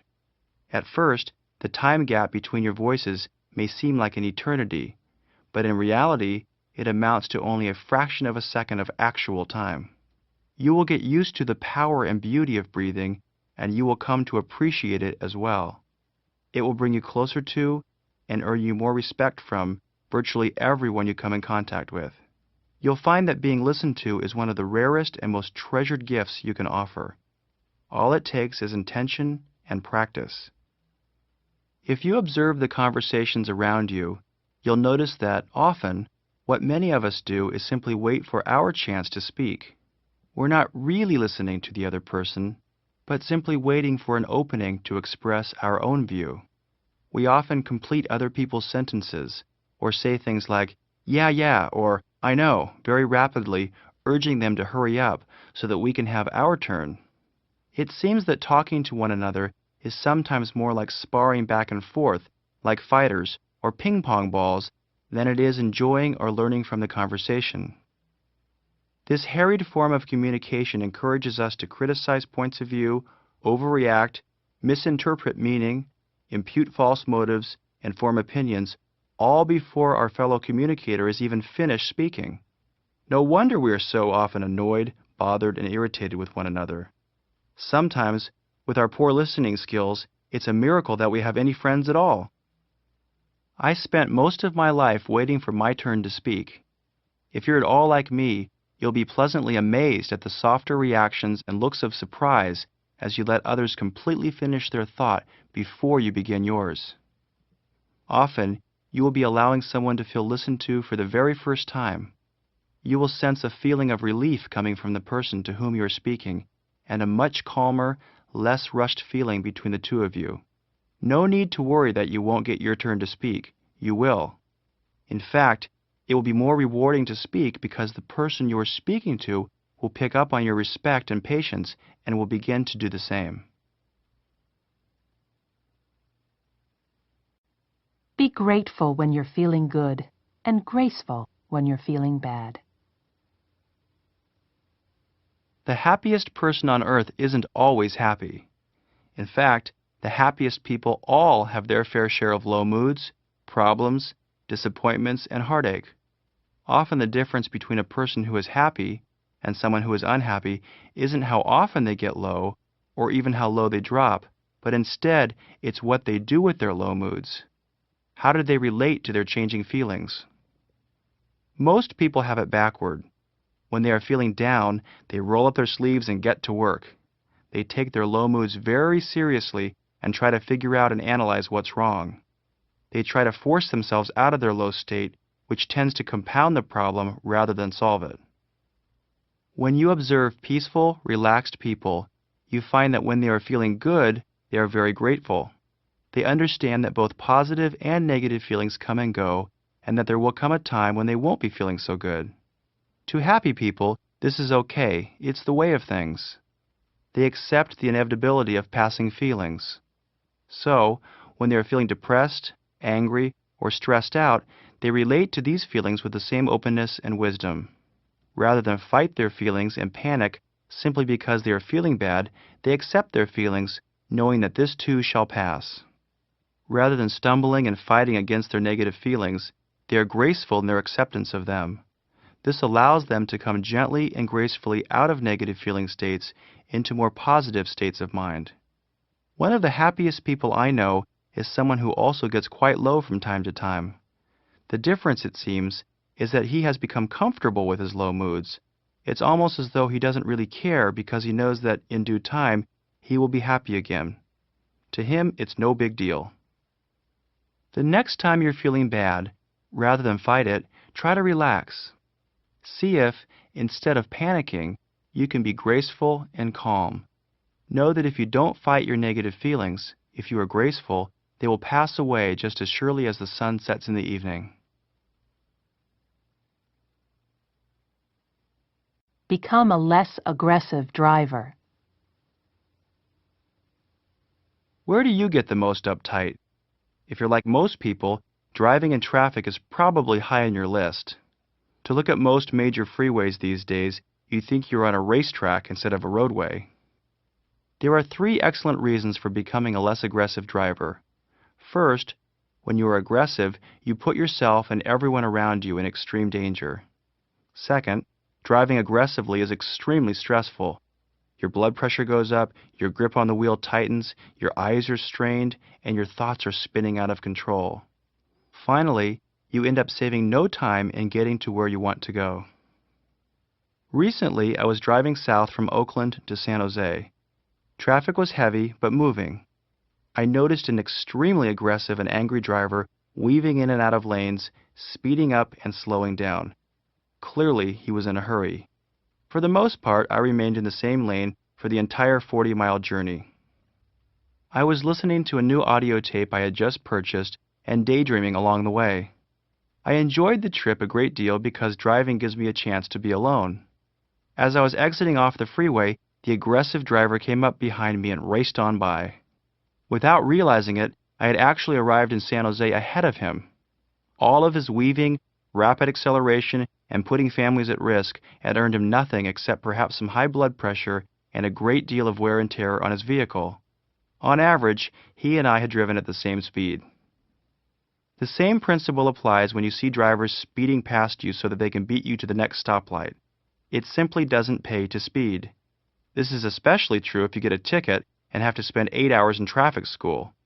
It'll take you years of dangerous speeding to make up this time alone. When you make the conscious decision to become a less aggressive driver, you begin using your time in the car to relax. Try to see your driving not only as a way of getting you somewhere, but as a chance to breathe and to reflect. Rather than tensing your muscles, see if you can relax them instead. I even have a few audio tapes that are specifically geared toward muscular relaxation. Sometimes I pop one in and listen. By the time I reach my destination, I feel more relaxed than I did before getting into the car. During the course of your lifetime, you're probably going to spend a great deal of time driving. You can spend those moments being frustrated, or you can use them wisely. If you do the latter, you'll be a more relaxed person. Relax. What does it mean to relax? Despite hearing this term thousands of times during the course of our lives, very few people have deeply considered what it's really about. When you ask people, which I have done many times, what it means to relax, most will answer in a way that suggests that relaxing is something you plan to do later. You do it on vacation, in a hammock, when you retire, or when you get everything done. This implies, of course, that most other times, the other 95% of your life, should be spent nervous, agitated, rushed, and frenzied.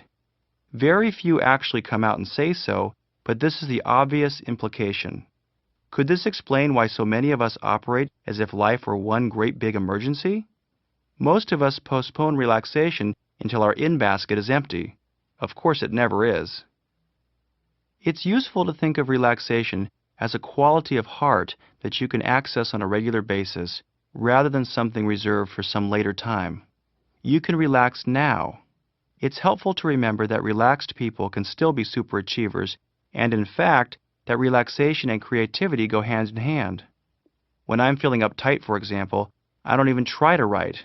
But when I feel relaxed, my writing flows quickly and easily. Being more relaxed involves training yourself to respond differently to the dramas of life, turning your melodrama into a mellow drama. It comes in part from reminding yourself over and over again with loving kindness and patience that you have a choice in how you respond to life. You can learn to relate to your thinking as well as your circumstances in new ways. With practice, making these choices will translate into a more relaxed self. Adopt a child through the mail. While I don't want to turn this audiobook into an advertisement for service agencies, I do have to say that my experience of adopting children through the mail has been extremely positive. No, you don't actually adopt the child, but you do get to help one out while at the same time getting to know them. The experience has brought tremendous joy and satisfaction to my entire family. My daughter has an adoptee and has enjoyed and learned from the experience a great deal. My daughter and her pal regularly write to each other and draw pictures that we hang up. They enjoy hearing about each other's lives. Each month, you contribute a very small amount of money to the agency in charge of helping the children. The money is used to help the children and their parents with the necessities of life, which makes sending their children to school and caring for their needs a little easier. I think that the reason we enjoy this type of giving so much is that it's interactive. So often when you give to a charity, you have no way of knowing who you're helping. In this instance, you not only get to know who, but you have the privilege of getting to know them as well. Also, the regularity of the ongoing relationship reminds you how fortunate you are to be in a position to help. For me, and for many people that I know, this type of giving brings forth feelings of gratitude. There are many fine agencies to choose from, but my personal favorite is Children Incorporated out of Richmond, Virginia. 1-800-538-5381. Turn your melodrama into a mellow drama. In a certain respect, this strategy is just another way of saying, don't sweat the small stuff. Many people live as if life were a melodrama, an extravagantly theatrical play in which action and plot predominate. Sound familiar? In dramatic fashion, we blow things out of proportion and make a big deal out of little things. We forget that life isn't as bad as we're making it out to be. We also forget that when we're blowing things out of proportion, we are the ones doing the blowing. I've found that simply reminding myself that life doesn't have to be a soap opera is a powerful method of calming down. When I get too worked up or start taking myself too seriously, which happens more than I like to admit, I say to myself something like, "Here I go again, my soap opera is starting." Almost always, this takes the edge off my seriousness and helps me laugh at myself. Often, this simple reminder enables me to change the channel to a more peaceful station. My melodrama is transformed into a mellow drama. If you've ever watched a soap opera, you've seen how the characters will take little things so seriously as to ruin their lives over them. Someone says something to offend them, looks at them wrong, or flirts with their spouse. Their response is usually, "Oh my gosh, how could this happen to me?" Then they exacerbate the problem by talking to others about how awful it is. They turn life into an emergency, a melodrama. The next time you feel stressed out, experiment with this strategy. Remind yourself that life isn't an emergency, and turn your melodrama into a mellow drama. Read articles and books with entirely different points of view from your own and try to learn something. Have you ever noticed that practically everything you read justifies and reinforces your own opinions and views on life? The same is true with our radio and television listening and viewing choices as well. In fact, on America's most popular radio talk show, callers often identify themselves as ditto heads, meaning, I already agree with everything you say, tell me more. Liberals, conservatives, we're all the same. We form opinions and then spend our entire lifetimes validating what we believe to be true. This rigidity is sad because there is so much we can learn from points of view that are different from our own. It's also sad because the stubbornness it takes to keep our heart and mind closed to everything other than our own point of view creates a great deal of inner stress. A closed mind is always fighting to keep everything else at arm's length. We forget that we're all equally convinced that our way of looking at the world is the only correct way. We forget that two people who disagree with one another can often use the identical examples to prove their own point of view, and both sides can be articulate and convincing. Knowing this, we can either buckle down and get even more stubborn, or we can lighten up and try to learn something new. For just a few minutes a day, whatever your slant on life, try making a gentle effort to read articles and/or books with different points of view. You don't need to change your core beliefs or your deepest held positions. All you're doing is expanding your mind and opening your heart to new ideas. This new openness will reduce the stress it takes to keep other points of view away. In addition to being very interesting, this practice helps you see the innocence in others as well as helping you become more patient.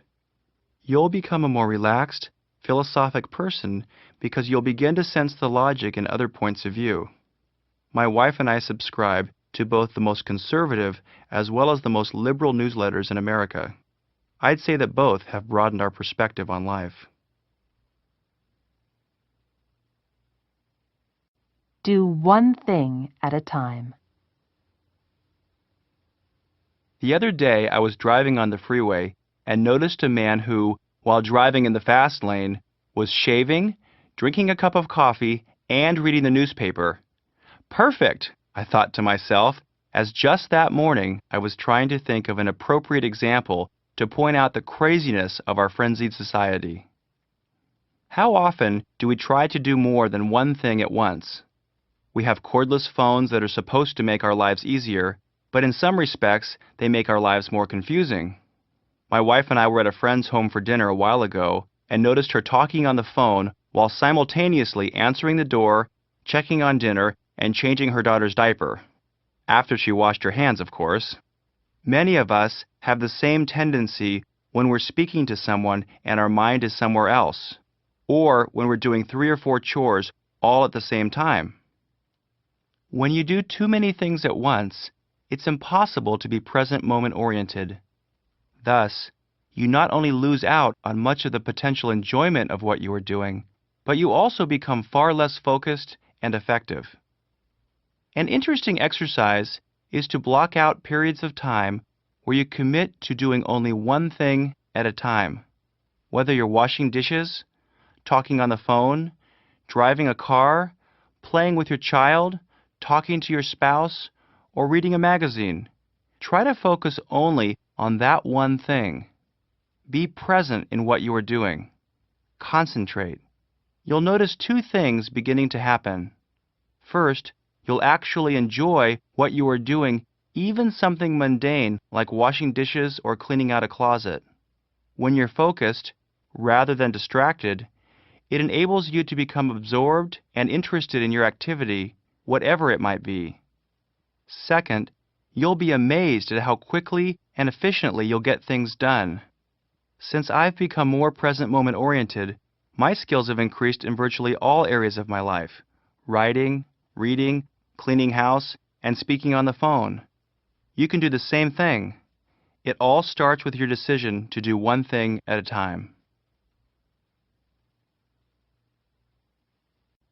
Count to 10. When I was growing up, my father used to count out loud to 10 when he was angry with my sisters and me. It was a strategy he and many other parents used to cool down before deciding what to do next. I've improved this strategy by incorporating the use of the breath. All you have to do is this. When you feel yourself getting angry, take a long, deep inhalation, and as you do, say the number 1 to yourself. Then, relax your entire body as you breathe out. Repeat the same process with the number 2 all the way through at least 10. If you're really angry, continue to 25. What you are doing here is clearing your mind with a mini version of a meditation exercise. The combination of counting and breathing is so relaxing that it's almost impossible to remain angry once you are finished. The increased oxygen in your lungs and the time gap between the moment you became angry and the time you finished the exercise enables you to increase your perspective. It helps make big stuff look like little stuff. The exercise is equally effective in working with stress or frustration. Whenever you feel a little off, give it a try. The truth is, this exercise is a wonderful way to spend a minute or two whether or not you're angry. I've incorporated this strategy into my daily life simply because it's relaxing and I enjoy it. Often, it helps me to keep from getting angry in the first place. Practice being in the eye of the storm. The eye of the storm is that one specific spot in the center of a twister, hurricane, or tornado that is calm, almost isolated from the frenzy of activity. Everything around the center is violent and turbulent, but the center remains peaceful. How nice it would be if we too could be calm and serene in the midst of chaos, in the eye of the storm. Surprisingly enough, it's much easier than you might imagine to be in the eye of a human storm. What it takes is intention and practice. Suppose, for example, that you're going to a family gathering that is going to be chaotic. You can tell yourself that you're going to use the experience as an opportunity to remain calm. You can commit to being the one person in the room who is going to be an example of peace. You can practice breathing. You can practice listening. You can let others be right and enjoy the glory. The point is, you can do it if you set your mind to it. By starting out with harmless scenarios like family gatherings, cocktail parties, and birthday parties for children, you can build a track record and enjoy some success. You'll notice that by being in the eye of the storm, you will be more present moment oriented. You'll enjoy yourself more than ever before. Once you have mastered harmless circumstances like these, you can practice on more difficult areas of life, dealing with conflict, hardship, or grief. If you start slowly, have some success, and keep practicing, pretty soon you'll know how to live in the eye of the storm. Be flexible with changes in your plans. Once I get something in my mind, a plan, it can be tricky to let go of it and go with the flow. I was taught, and to some degree it's certainly true, that success or successfully completing a project requires perseverance. At the same time, however, inflexibility creates an enormous amount of inner stress and is often irritating and insensitive to other people. I like to do the majority of my writing in the wee hours of the morning. I might have the goal, in this project for example, to complete 1 or 2 strategies before anyone else in the house wakes up. But what happens if my child wakes up early and walks upstairs to see me? My plans have certainly been altered, but how do I react? Or I might have the goal to go out for a run before going to the office. What happens if I get an emergency call from the office and have to skip my run? There are countless potential examples for all of us. Times when our plans suddenly change, something we thought was going to take place doesn't, someone doesn't do what they said they would do, you make less money than you thought you would, someone changes your plans without your consent, you have less time than previously planned, something unexpected comes up, and on it goes. The question to ask yourself is, what's really important? We often use the excuse that it's natural to be frustrated when our plans change. That depends, however, on what your priorities are. Is it more important to stick to some rigid writing schedule, or to be available to my child? Is missing a 30-minute run worth getting upset over? The more general question is, what's more important, getting what I want and keeping my plans, or learning to go with the flow? Clearly, to become a more peaceful person, you must prioritize being flexible over rigidity most of the time. Obviously, there will be exceptions. I've also found it helpful to expect that a certain percentage of plans will change. If I make allowances in my mind for this inevitability, then when it happens, I can say, here is one of those inevitabilities. You'll find that if you create the goal to become more flexible, some wonderful things will begin to happen. You'll feel more relaxed, yet you won't sacrifice any productivity.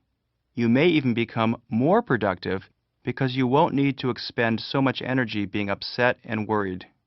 I've learned to trust that I will keep my deadlines, achieve most of my goals, and honor my responsibilities, despite the fact that I may have to alter my plans slightly, or even completely. Finally, the people around you will be more relaxed too. They won't feel like they have to walk around on eggshells if, by some chance, your plans have to change. Think of what you have instead of what you want. In over a dozen years as a stress consultant, one of the most pervasive and destructive mental tendencies I've seen is that of focusing on what we want instead of what we have. It doesn't seem to make any difference how much we have. We just keep expanding our list of desires, which guarantees we will remain dissatisfied. The mindset that says, I'll be happy when this desire is fulfilled, is the same mindset that will repeat itself once that desire is met. A friend of ours closed escrow on his new home on a Sunday. The very next time we saw him, he was talking about his next house that was going to be even bigger. He isn't alone. Most of us do the very same thing. We want this or that. If we don't get what we want, we keep thinking about all that we don't have, and we remain dissatisfied. If we do get what we want, we simply recreate the same thinking in our new circumstances. So, despite getting what we want, we still remain unhappy. Happiness can't be found when we are yearning for new desires. Luckily, there is a way to be happy. It involves changing the emphasis of our thinking from what we want to what we have. Rather than wishing your spouse were different, try thinking about her wonderful qualities. Instead of complaining about your salary, be grateful that you have a job.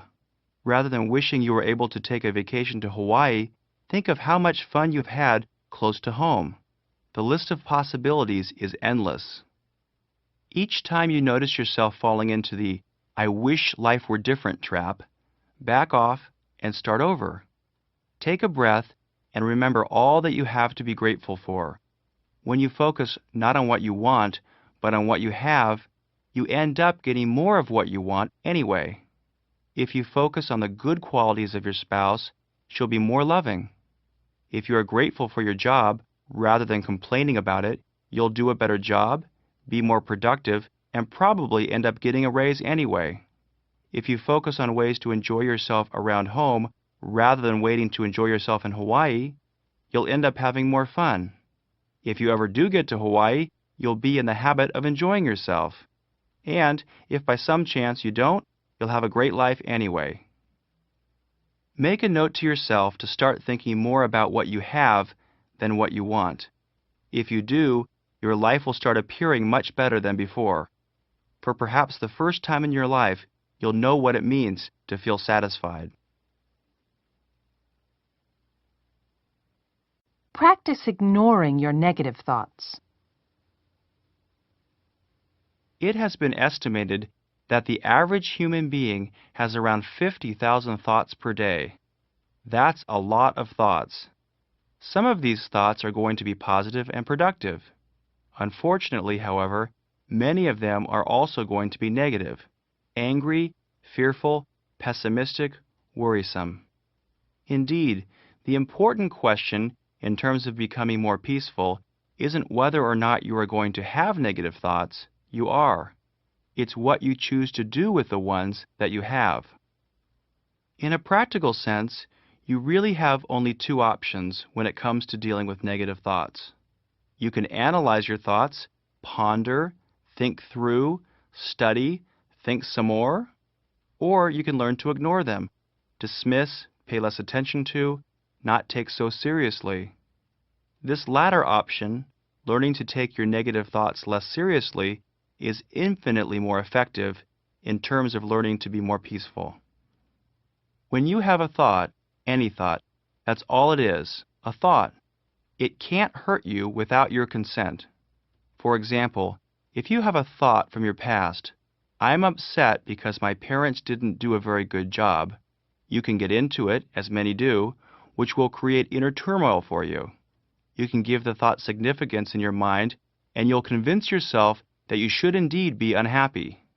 Or you can recognize that your mind is about to create a mental snowball, and you can choose to dismiss the thought.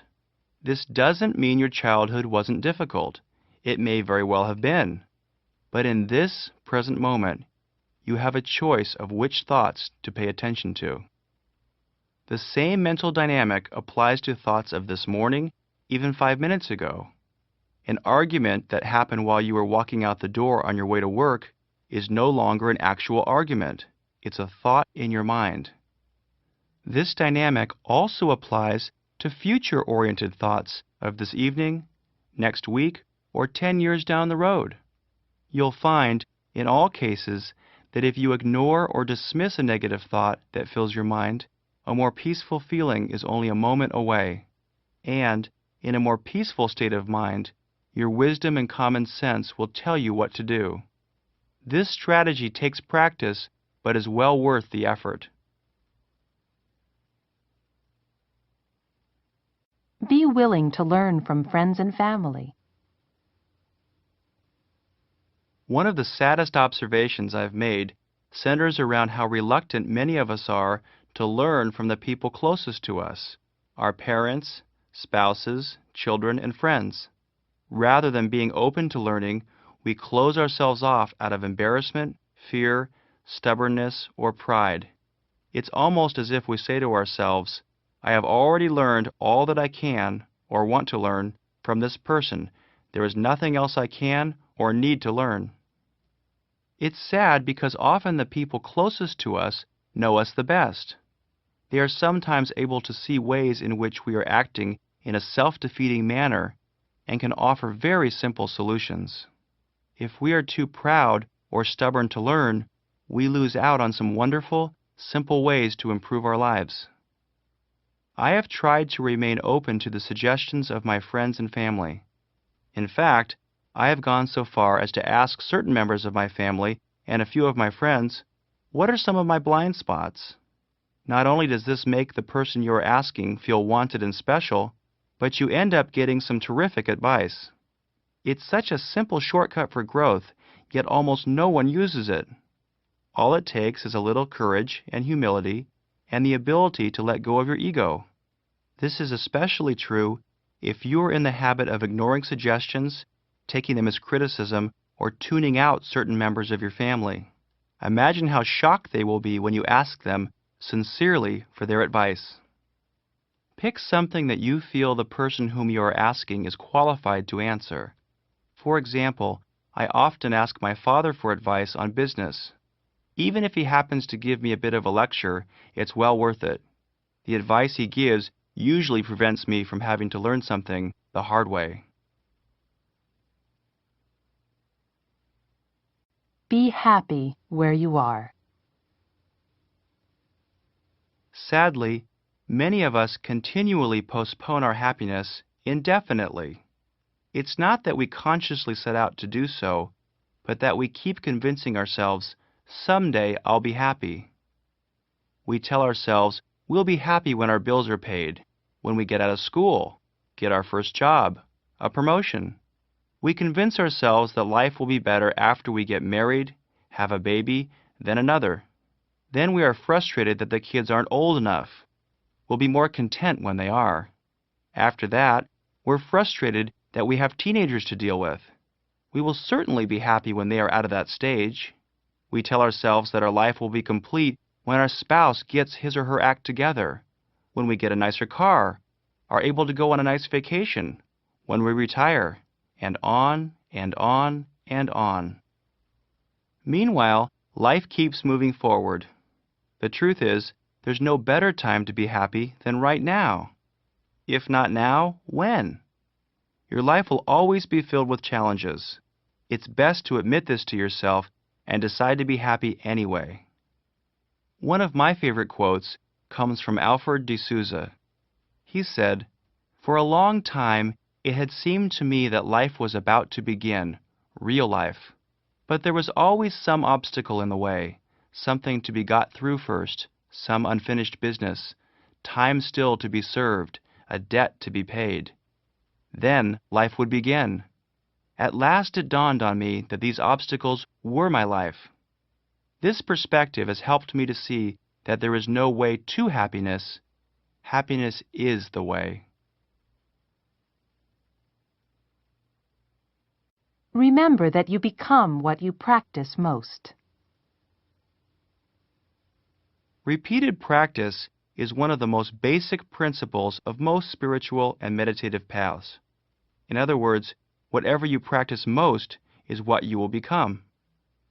If you are in the habit of being uptight whenever life isn't quite right, repeatedly reacting to criticism by defending yourself, insisting on being right, allowing your thinking to snowball in response to adversity, or acting like life is an emergency, then, unfortunately, your life will be a reflection of this type of practice. You will be frustrated because, in a sense, you have practiced being frustrated.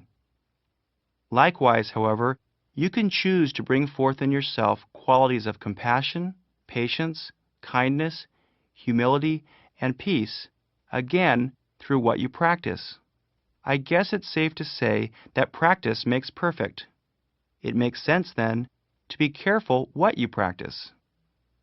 This isn't to suggest that you make your entire life into a great big project where the goal is to be constantly improving yourself, only that it's immensely helpful to become conscious of your own habits, both internal and external.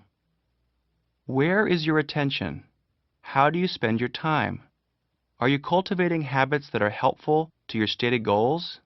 Is what you say you want your life to stand for consistent with what your life really stands for? Simply asking yourself these and other important questions and answering them honestly helps to determine which strategies will be most useful to you. Have you always said to yourself, "I'd like to spend more time by myself," or "I've always wanted to learn to meditate," yet somehow you've never found the time? Sadly, many people spend far more time washing their car or watching reruns of television shows they don't even enjoy than they do making time for aspects of life that nurture their hearts. If you remember that what you practice, you will become, you may begin choosing different types of practice. Quiet the mind. Pascal said, "All of humanity's problems stem from man's inability to sit quietly in a room alone." I'm not sure I would go quite this far, but I am certain that a quiet mind is the foundation of inner peace, and inner peace translates into outer peace. Although there are many techniques for quieting the mind, such as reflection, deep breathing, contemplation, and visualization, the most universally accepted and regularly used technique is meditation. In as little as 5 to 10 minutes a day, you can train your mind to be still and quiet. This stillness can be incorporated into your daily life, making you less reactive and irritable, and giving you greater perspective to see things as small stuff rather than as emergencies. Meditation teaches you to be calm by giving you the experience of absolute relaxation. It teaches you to be at peace. There are many different forms and variations of meditation. Essentially, however, meditation involves emptying your mind. Usually, meditation is done alone in a quiet environment. You close your eyes and focus your attention on your breath, in and out, in and out. As thoughts enter your mind, you gently let them go and bring your attention back to your breath. Do this over and over again. Over time, you'll train yourself to keep your attention on your breath as you gently dismiss any stray thoughts. You'll quickly discover that meditation isn't easy. You will notice that your mind will fill with thoughts the moment you attempt to keep it still. It's rare for a beginner to be able to focus attention for more than a few seconds. The trick to becoming an effective meditator is to be gentle on yourself and to be consistent. Don't be discouraged. A few minutes each day will reap tremendous benefits over time. You can probably find a meditation class in your community, or, if you prefer, you can learn from a book, or, better yet, an audio tape. It's hard to read with your eyes closed. My favorite resource is Larry LeShan's How to Meditate, available in both book and audio format. I don't know many people I would consider to be at peace with themselves who haven't spent at least a little time experimenting with meditation. Take up yoga. Like meditation, yoga is an extremely popular and effective method for becoming a more relaxed, easygoing person. For centuries, yoga has been used to clear and free the mind, giving people feelings of ease and equanimity. It's easy to do and takes only a few minutes a day. What's more, people of virtually any age and fitness level can participate. I once took a class at the health club that included both a 10-year-old boy and an 87-year-old man. Yoga is non-competitive in nature. You work and progress at your own speed and comfort level.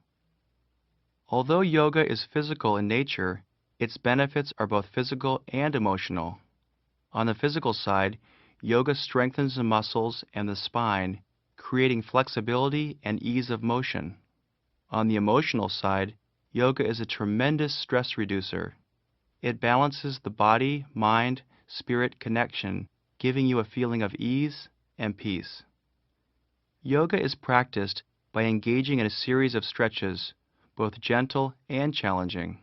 The stretches are designed to open the body and lengthen the spine. The stretches focus on very specific, usually tight and constricted places: the neck, back, hips, legs, and spine. While you are stretching, you are also concentrating, focusing your attention on what you are doing. The effects of yoga are truly amazing. After only a few minutes, you feel more alive and open, peaceful, and relaxed. Your mind is clear. The rest of your day is easier and more focused. I used to believe that I was too busy to practice yoga. I felt I didn't have time. I'm now certain that the opposite is true. I don't have time not to practice yoga.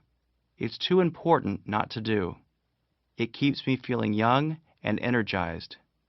It's also a wonderful and peaceful way to spend time with family and/or friends.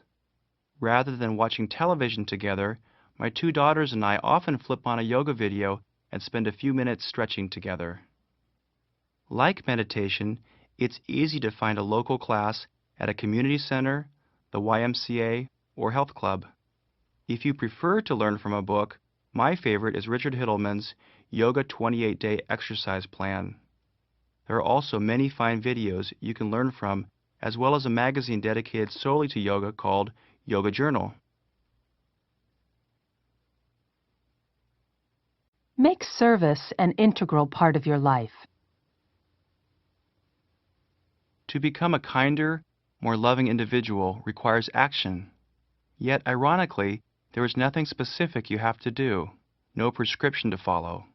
Rather, most genuine acts of kindness and generosity seem natural.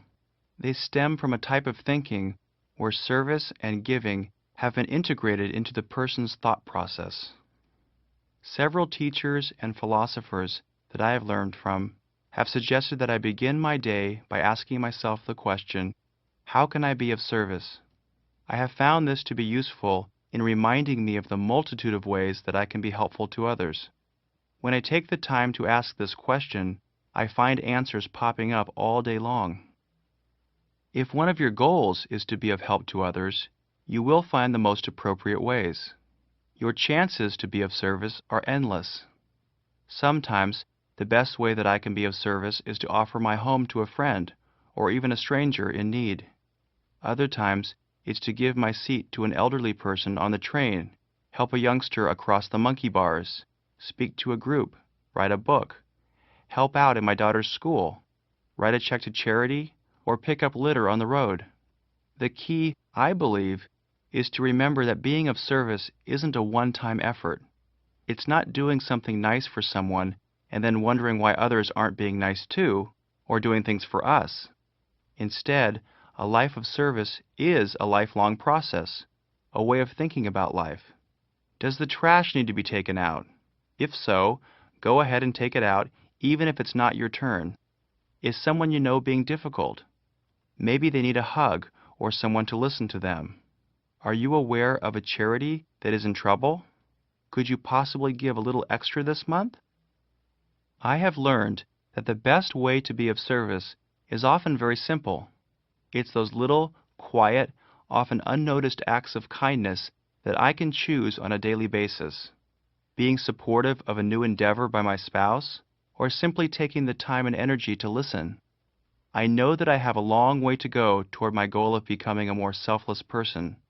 However, I also know that as I have attempted to integrate service into my life, I have felt better and better about the way I choose to live. There is an ancient saying, "Giving is its own reward." It's really true. When you give, you also receive. In fact, what you receive is directly proportional to what you give. As you give more freely of yourself in your own unique ways, you will experience more feelings of peace than you ever thought possible. Everyone wins, especially you. Do a favor and don't ask for or expect one in return. This is a strategy that can help you practice integrating service into your life. It will show you how easy it is and how good it feels to do something nice for someone without expecting anything in return. So often, either consciously or unconsciously, we want something from others, especially when we have done something for them. I cleaned the bathroom, she should clean the kitchen. Or, I took care of her child last week, she should offer this week. It's almost as though we keep score of our own good deeds rather than remembering that giving is its own reward. When you do something nice for someone, just to do it, you'll notice, if you're quiet enough inside yourself, a beautiful feeling of ease and peace. Just as vigorous exercise releases endorphins in your brain that make you feel good physically, your acts of loving kindness release the emotional equivalent. Your reward is the feeling you receive in knowing that you participated in an act of kindness. You don't need something in return or even a thank you. In fact, you don't even need to let the person know what you have done. What interferes with this peaceful feeling is our expectation of reciprocity. Our own thoughts interfere with our peaceful feelings as they clutter our minds, as we get caught up in what we think we want or need. The solution is to notice your "I want something in return" thoughts and gently dismiss them. In the absence of these thoughts, your positive feelings will return. See if you can think of something really thoughtful to do for someone and don't expect anything in return. Whether it's surprising your spouse with a clean garage or organized desk, mowing your neighbor's lawn, or coming home early from work to give your spouse a break from the kids. When you complete your favor, see if you can tap into the warm feeling of knowing you have done something really nice without expecting anything from the person you have just helped. If you practice, I think you'll discover that the feelings themselves are reward enough. Think of your problems as potential teachers. Most people would agree that one of the greatest sources of stress in our lives is our problems. To a certain degree, this is true.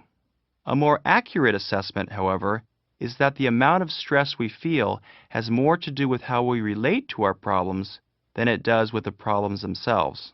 In other words, how much of a problem do we make our problems? Do we see them as emergencies or as potential teachers?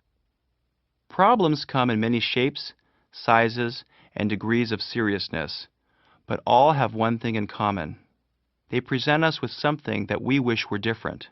The more we struggle with our problems, and the more we want them to go away, the worse they seem and the more stress they cause us. Ironically and luckily, the opposite is also true. When we accept our problems as an inevitable part of life, when we look at them as potential teachers, it's as if a weight has been lifted off our shoulders. Think of a problem that you have struggled with for quite some time. How have you dealt with this problem up until now? If you're like most, you've probably struggled with it, mentally rehearsed it, analyzed it again and again, but have come up short. Where has all this struggle led you? Probably to even more confusion and stress. Now, think of the same problem in a new way. Rather than push away the problem and resist it, try to embrace it. Mentally, hold the problem near to your heart.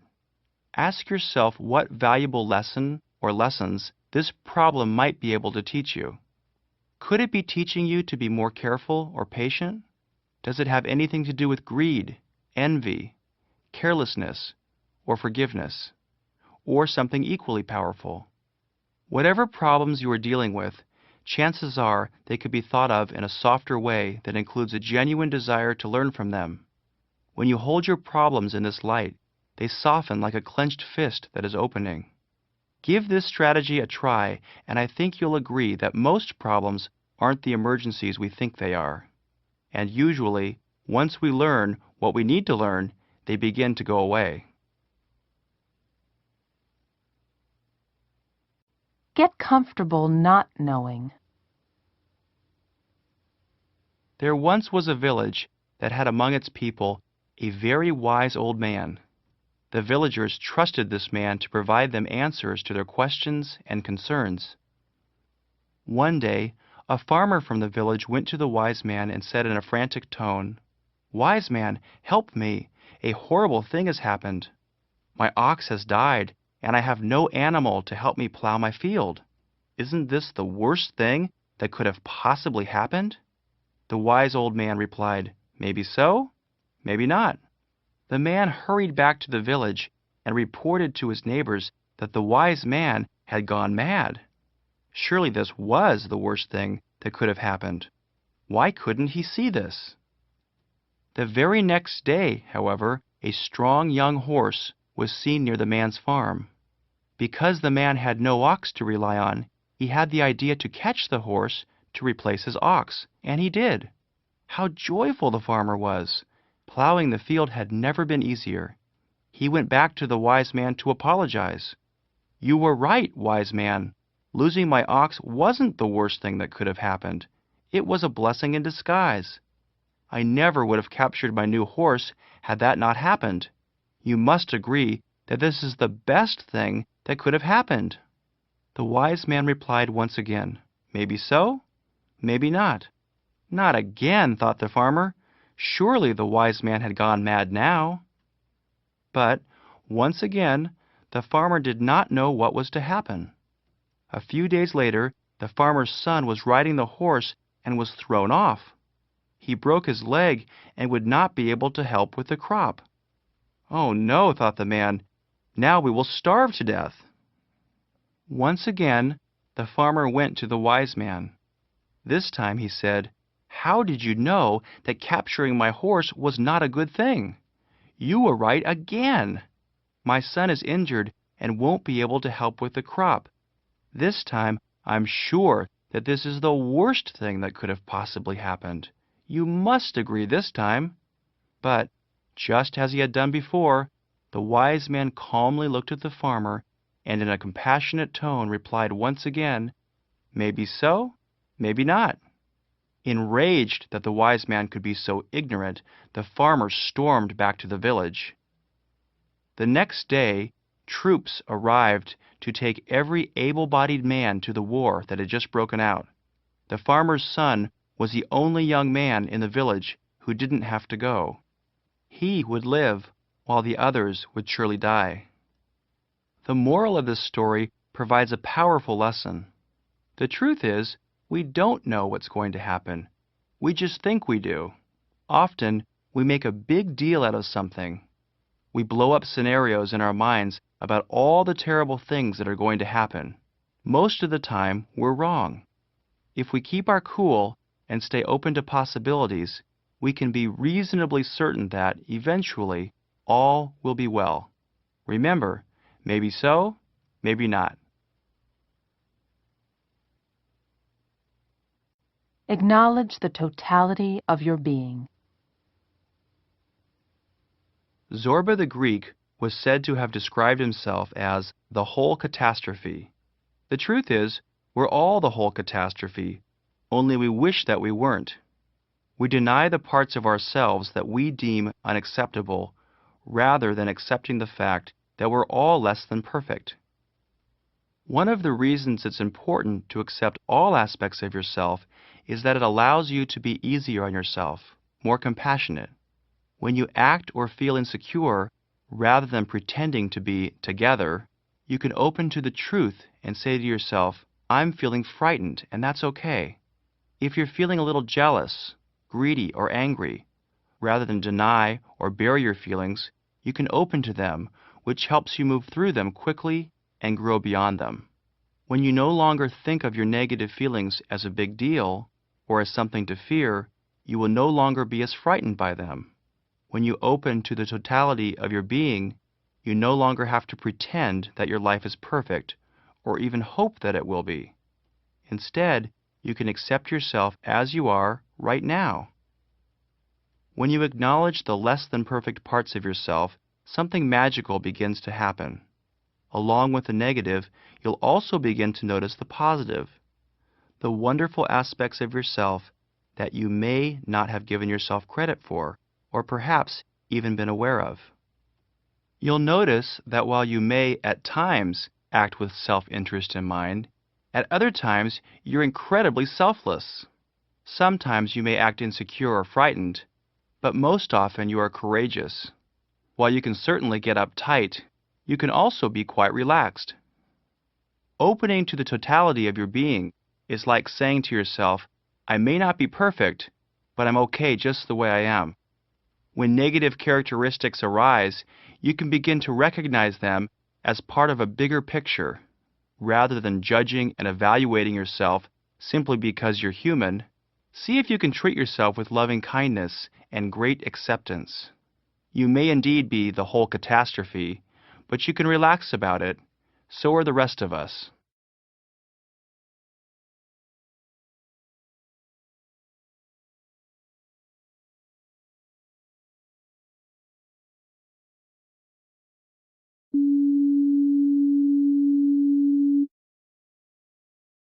Cut yourself some slack. Each of the strategies in this audiobook is geared toward helping you become more relaxed, peaceful, and loving. One of the most important pieces of this puzzle, however, is to remember that your goal is to stay relaxed, to not get too worked up or concerned about how you are doing. Practice the strategies, keep them in mind, yet don't worry about being perfect. Cut yourself some slack. There will be many times when you lose it, when you revert to being uptight, frustrated, stressed, and reactive. Get used to it. When you do, it's okay. Life is a process, just one thing after another. When you lose it, just start again. One of the most common mistakes I see when people are attempting to become more inwardly peaceful is that they become frustrated by little setbacks. An alternative is to see your mistakes as learning opportunities, ways to navigate your growth and perspective. Say to yourself, whoops, I lost it again. Oh well, next time I'll handle it differently. Over time, You'll notice drastic changes in your responses to life, but it won't happen all at once. I once heard of a proposed book title that sums up the message of this strategy. I'm not okay, you're not okay, and that's okay. Give yourself a break. No one is going to bat 100% or even close to it. All that's important is that, generally speaking, you are doing your best and that you are moving in the right direction. When you can learn to keep your perspective and to stay loving toward yourself, even when you prove you are human, you'll be well on your way to a happier life. Stop blaming others. When something doesn't meet our expectations, many of us operate with the assumption, when in doubt, it must be someone else's fault. You can see this assumption in action almost everywhere you look. Something is missing, so someone else must have moved it. The car isn't working right, so the mechanic must have repaired it incorrectly. Your expenses exceed your income, so your spouse must be spending too much money. The house is a mess, so you must be the only person doing your part. A project is late, so your colleagues at work must not have done their share. And on it goes. This type of blaming thinking has become extremely common in our culture. On a personal level, it has led us to believe that we are never completely responsible for our own actions, problems, or happiness. On a societal level, it has led to frivolous lawsuits and ridiculous excuses that get criminals off the hook. When we are in the habit of blaming others, we will blame others for our anger, frustration, depression, stress, and unhappiness. In terms of personal happiness, you cannot be peaceful while at the same time blaming others. Surely there are times when other people and/or circumstances contribute to our problems, but it is we who must rise to the occasion and take responsibility for our own happiness. Circumstances don't make a person, they reveal him or her. As an experiment, notice what happens when you stop blaming others for anything and everything in your life. This doesn't mean you don't hold people accountable for their actions, but that you hold yourself accountable for your own happiness and for your reactions to other people and the circumstances around you. When the house is a mess, rather than assuming you're the only person doing your part, clean it up. When you're over budget, figure out where you can spend less money. Most important, when you're unhappy, remind yourself that only you can make yourself happy. Blaming others takes an enormous amount of mental energy.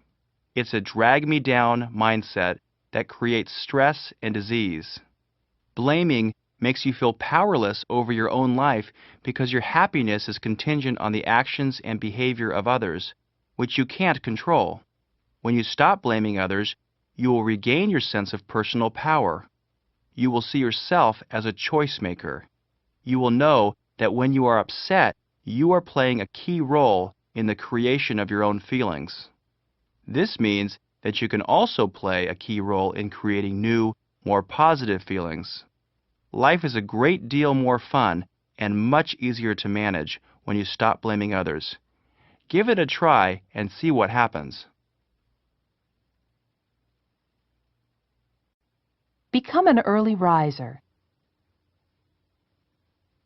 I have seen this simple, practical strategy help many people discover a more peaceful, even a more meaningful life. So many people wake up, rush to get ready, grab a cup of coffee, and charge out the door to work. After working all day, they return home tired.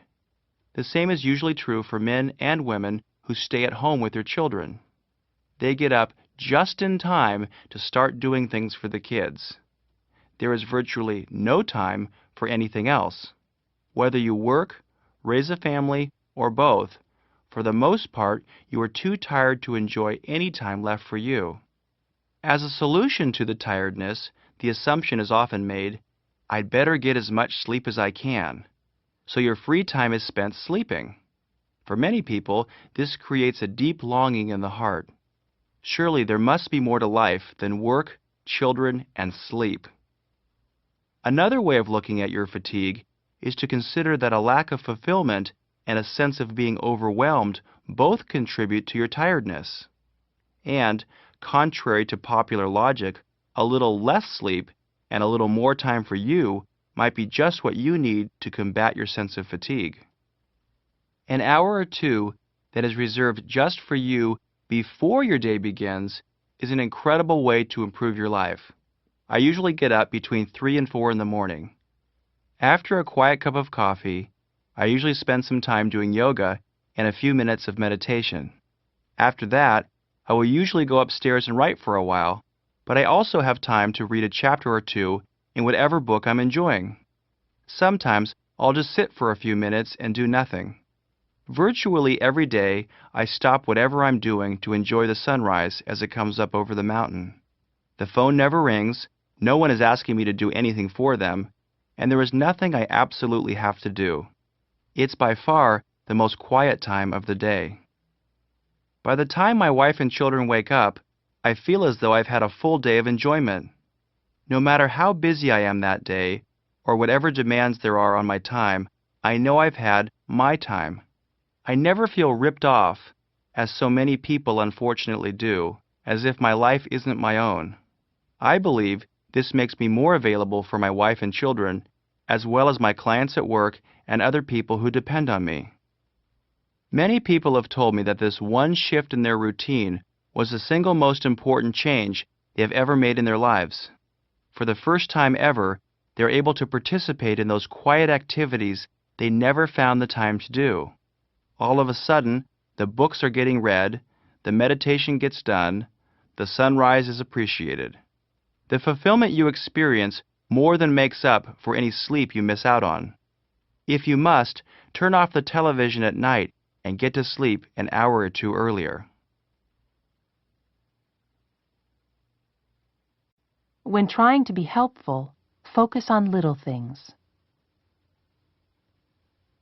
Mother Teresa once said, "We cannot do great things on this earth. We can only do little things with great love." Sometimes our grandiose plans to do great things at some later time interfere with our chances to do little things right now. A friend once told me, "I want my life to be about service, but I can't do anything yet. Someday, when I'm really successful, I'll do lots of things for others." Meanwhile, there are hungry people in the streets, elderly people who could use some company, mothers who need help with their children, people who can't read, neighbors whose homes need paint, streets with litter, people who need to be listened to, and thousands of other little things that need to be done. Mother Teresa was right. We can't change the world, but to make the world a brighter place, we don't need to. All we really have to do is focus on those little acts of kindness, things we can do right now. My favorite ways to be of service are to develop my own helping rituals and to practice random acts of kindness, almost always little things that give me enormous satisfaction and peace of mind. Often, the most appreciated acts of kindness aren't the million-dollar grants from giant corporations, but the 1 hour of volunteer work in a home for the elderly or the $5 gift from someone who can't afford anything at all. If we focus on how little difference our acts of kindness really make in the scheme of things, surely we will end up frustrated and will probably use our hopelessness as an excuse to do nothing. If, however, we take great care in doing something, anything, we will feel the joy of giving and will help make our world just a little bit brighter.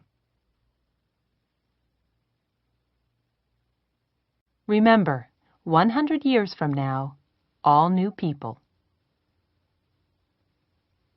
My good friend Patty recently shared this bit of wisdom with me that she learned from one of her favorite authors. It has added a great deal of perspective to my life. In the scheme of things, 100 years isn't all that long a time. However, one thing's for sure.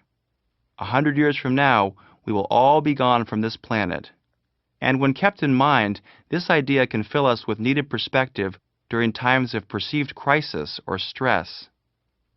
If you have a flat tire or lock yourself out of your house, what's it going to mean 100 years from now? How about if someone acted unkindly toward you, or if you had to stay up most of the night working? What if your house didn't get cleaned or your computer breaks down? Suppose you can't afford to go on a much-needed vacation, buy a new car, or move to a larger apartment. All of these things, and most others, are brought into a deeper perspective when looked at with a 100-year view. Just this morning, I found myself at a mental fork in the road, about to get uptight about a mini-crisis at work. There was a double booking and 2 people showed up at the same time for the same appointment. What saved me from getting overly stressed and too uptight was remembering that 100 years from now, no one will remember this moment, no one will care. I calmly took responsibility for the error, and one of the people was happy to reschedule. As usual, this was small stuff that could easily have been turned into big stuff. Lighten up. These days, it seems that almost all of us are too serious. My older daughter often says to me, "Daddy, you've got that serious look again." Even those of us who are committed to non-seriousness are probably too serious.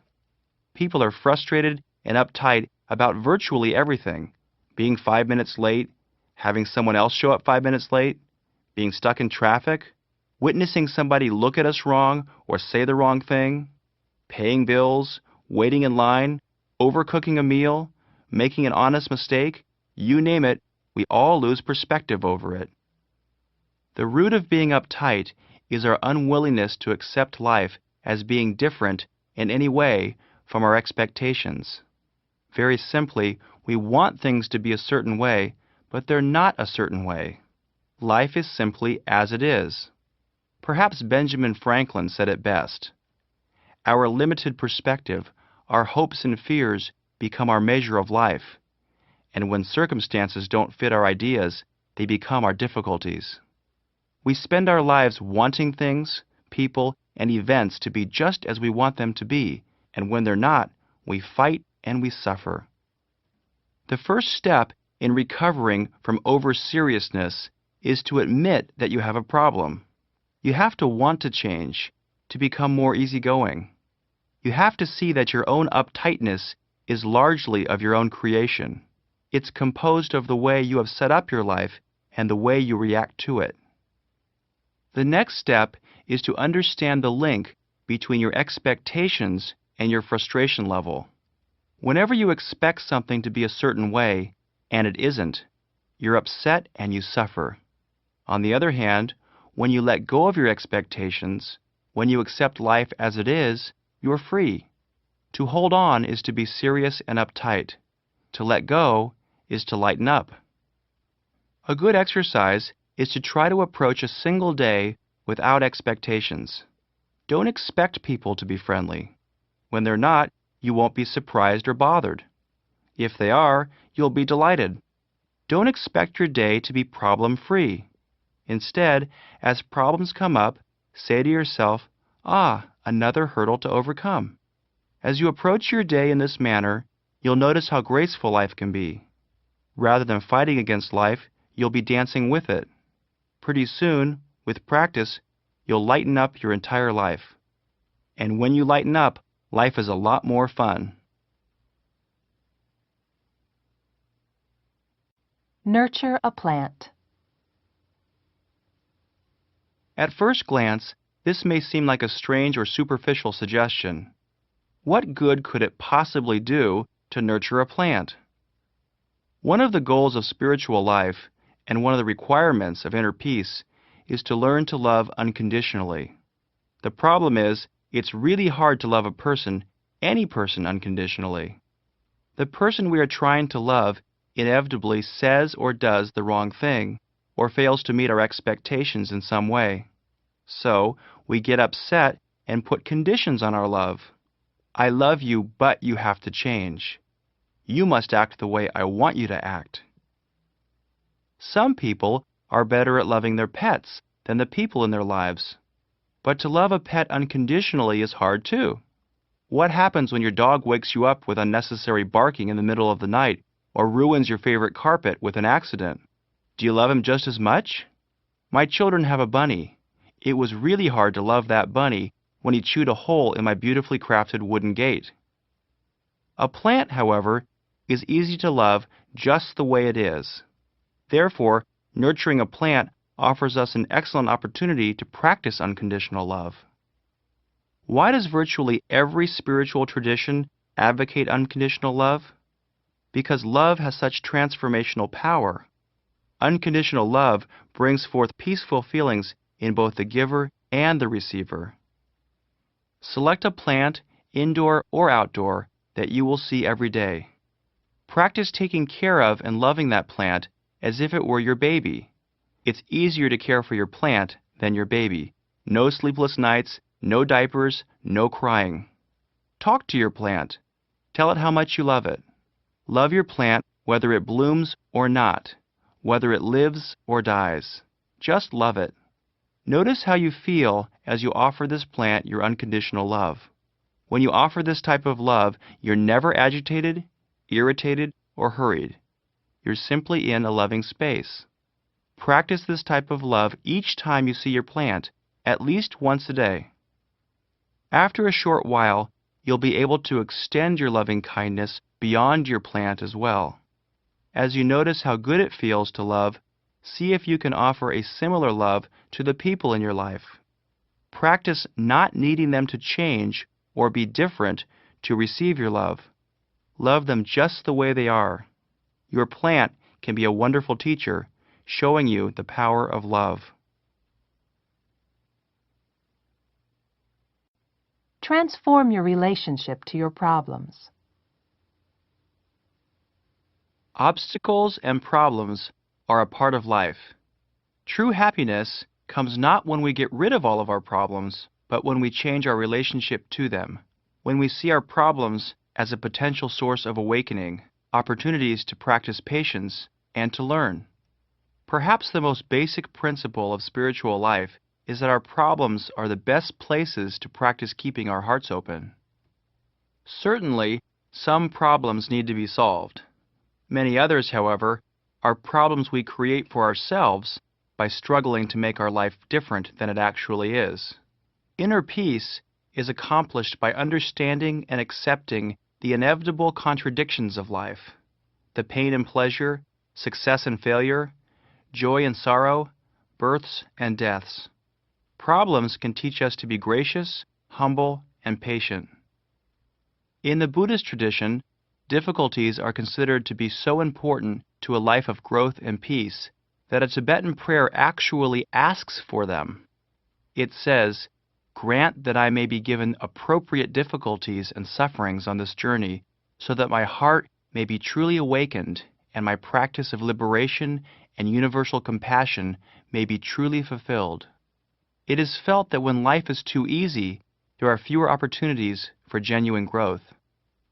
I wouldn't go so far as to recommend that you seek out problems. I would, however, suggest that if you spend less time running away from problems and trying to rid yourself of them, and more time accepting problems as an inevitable, natural, even important part of life, you will soon discover that life can be more of a dance and less of a battle. This philosophy of acceptance is the root of going with the flow. The next time you find yourself in an argument, rather than defend your position, see if you can see the other point of view first. It's interesting to consider that when you disagree with someone, the person you are disagreeing with is every bit as certain of his or her position as you are of yours. Yet we always take sides, ours. This is our ego's way of refusing to learn anything new. It's also a habit that creates a lot of unnecessary stress. The first time I consciously tried the strategy of seeing the other point of view first, I found out something truly wonderful. It didn't hurt, and it brought me closer to the person with whom I was disagreeing. Suppose a friend says to you, "Liberals, or conservatives, are the major cause of our social problems."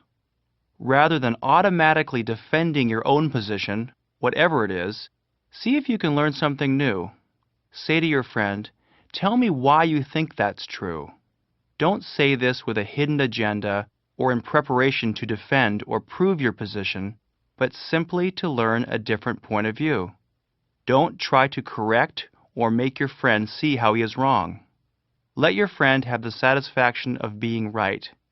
Practice being a good listener.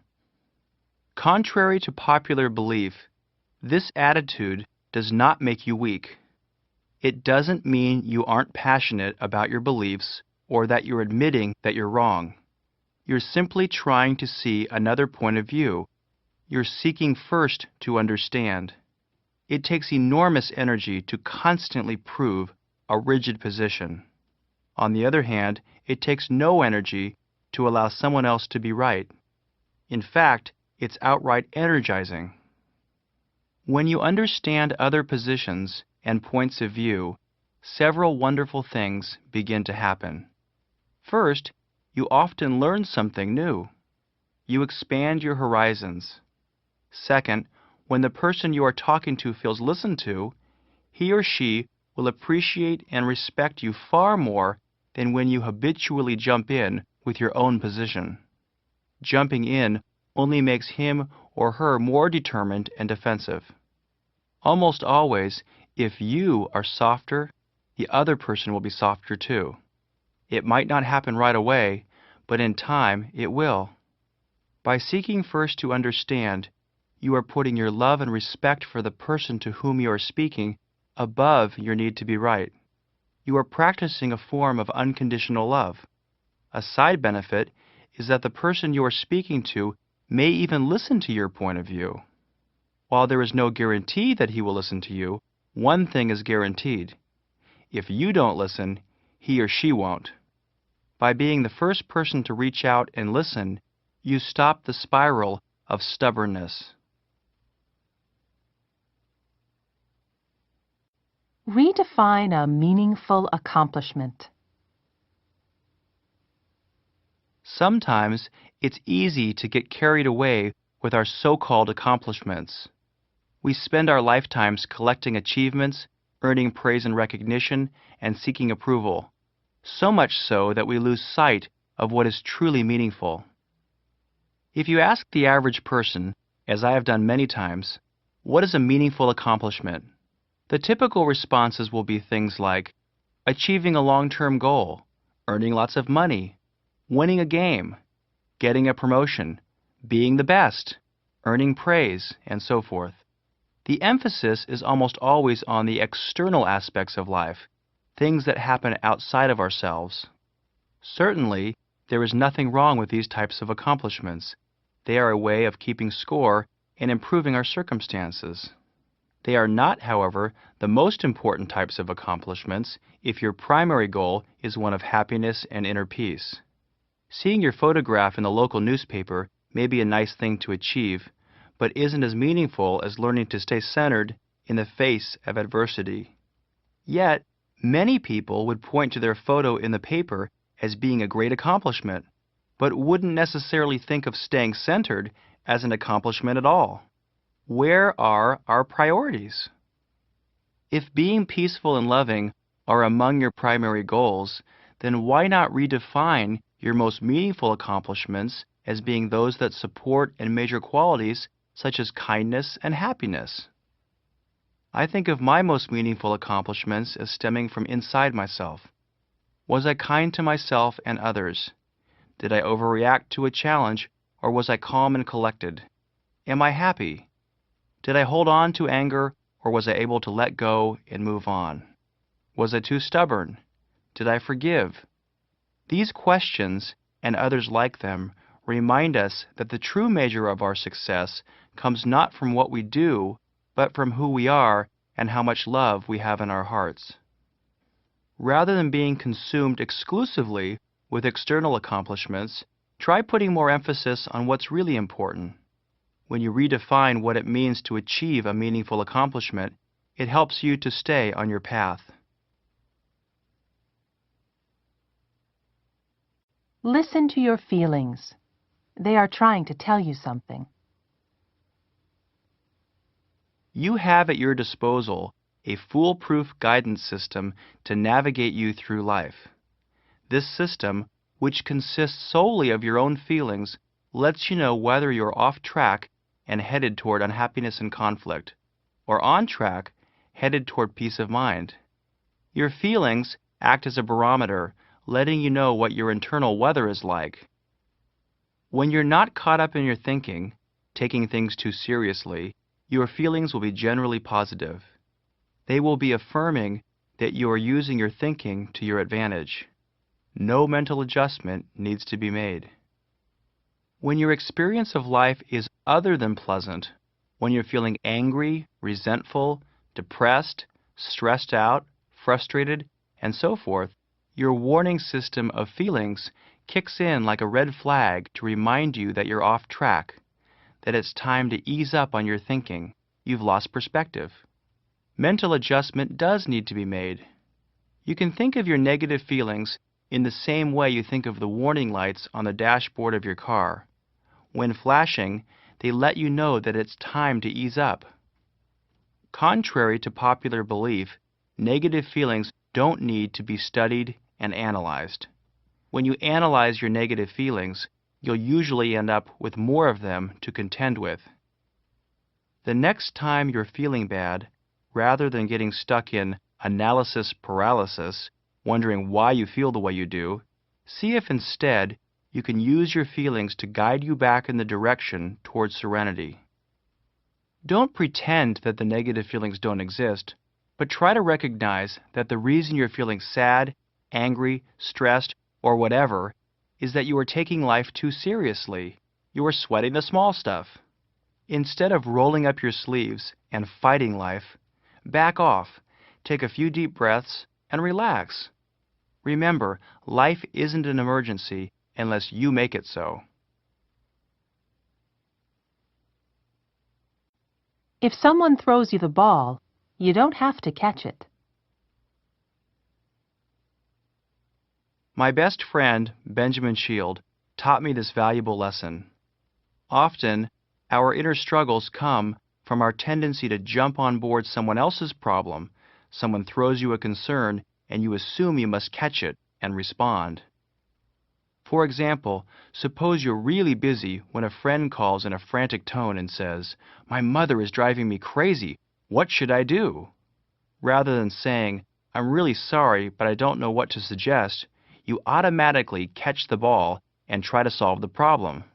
Then later, you feel stressed or resentful that you are behind schedule and that everyone seems to be making demands on you. It's easy to lose sight of your willing participation in the dramas of your own life. Remembering that you don't have to catch the ball is a very effective way to reduce the stress in your life.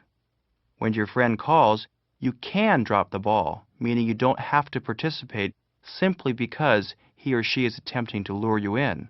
If you don't take the bait, the person will probably call someone else to see if they will become involved.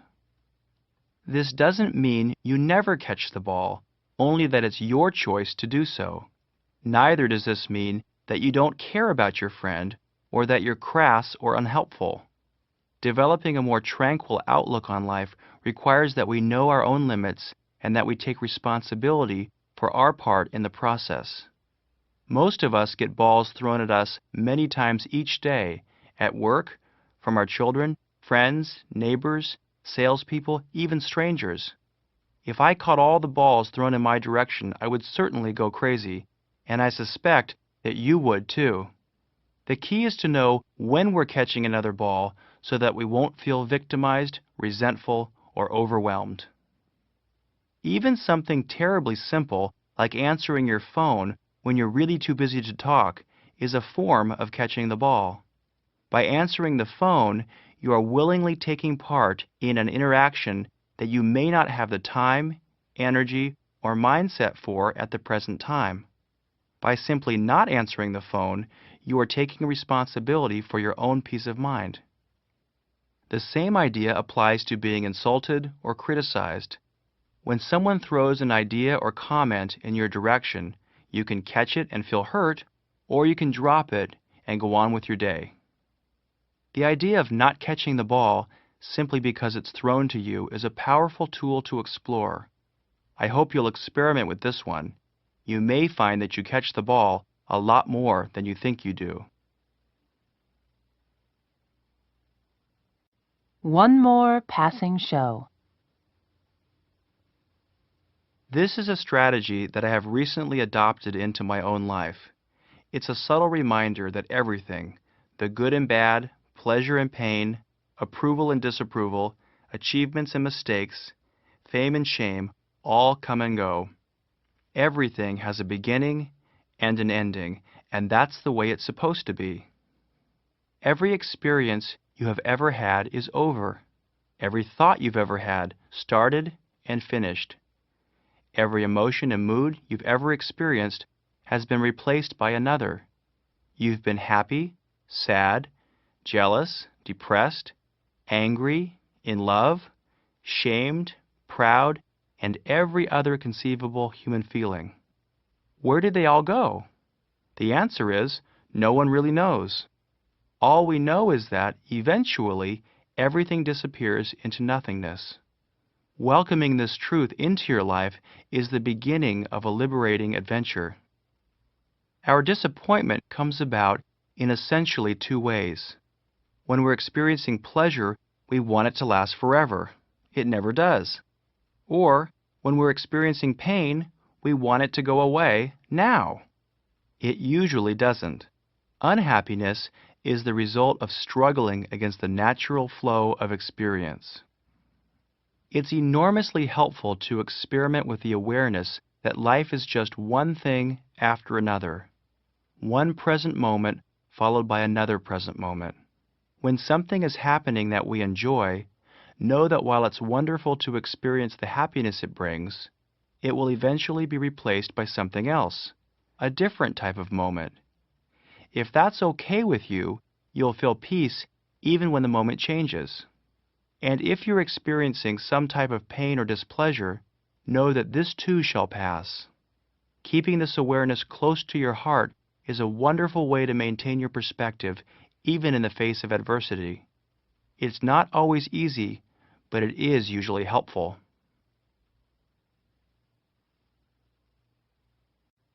Fill your life with love.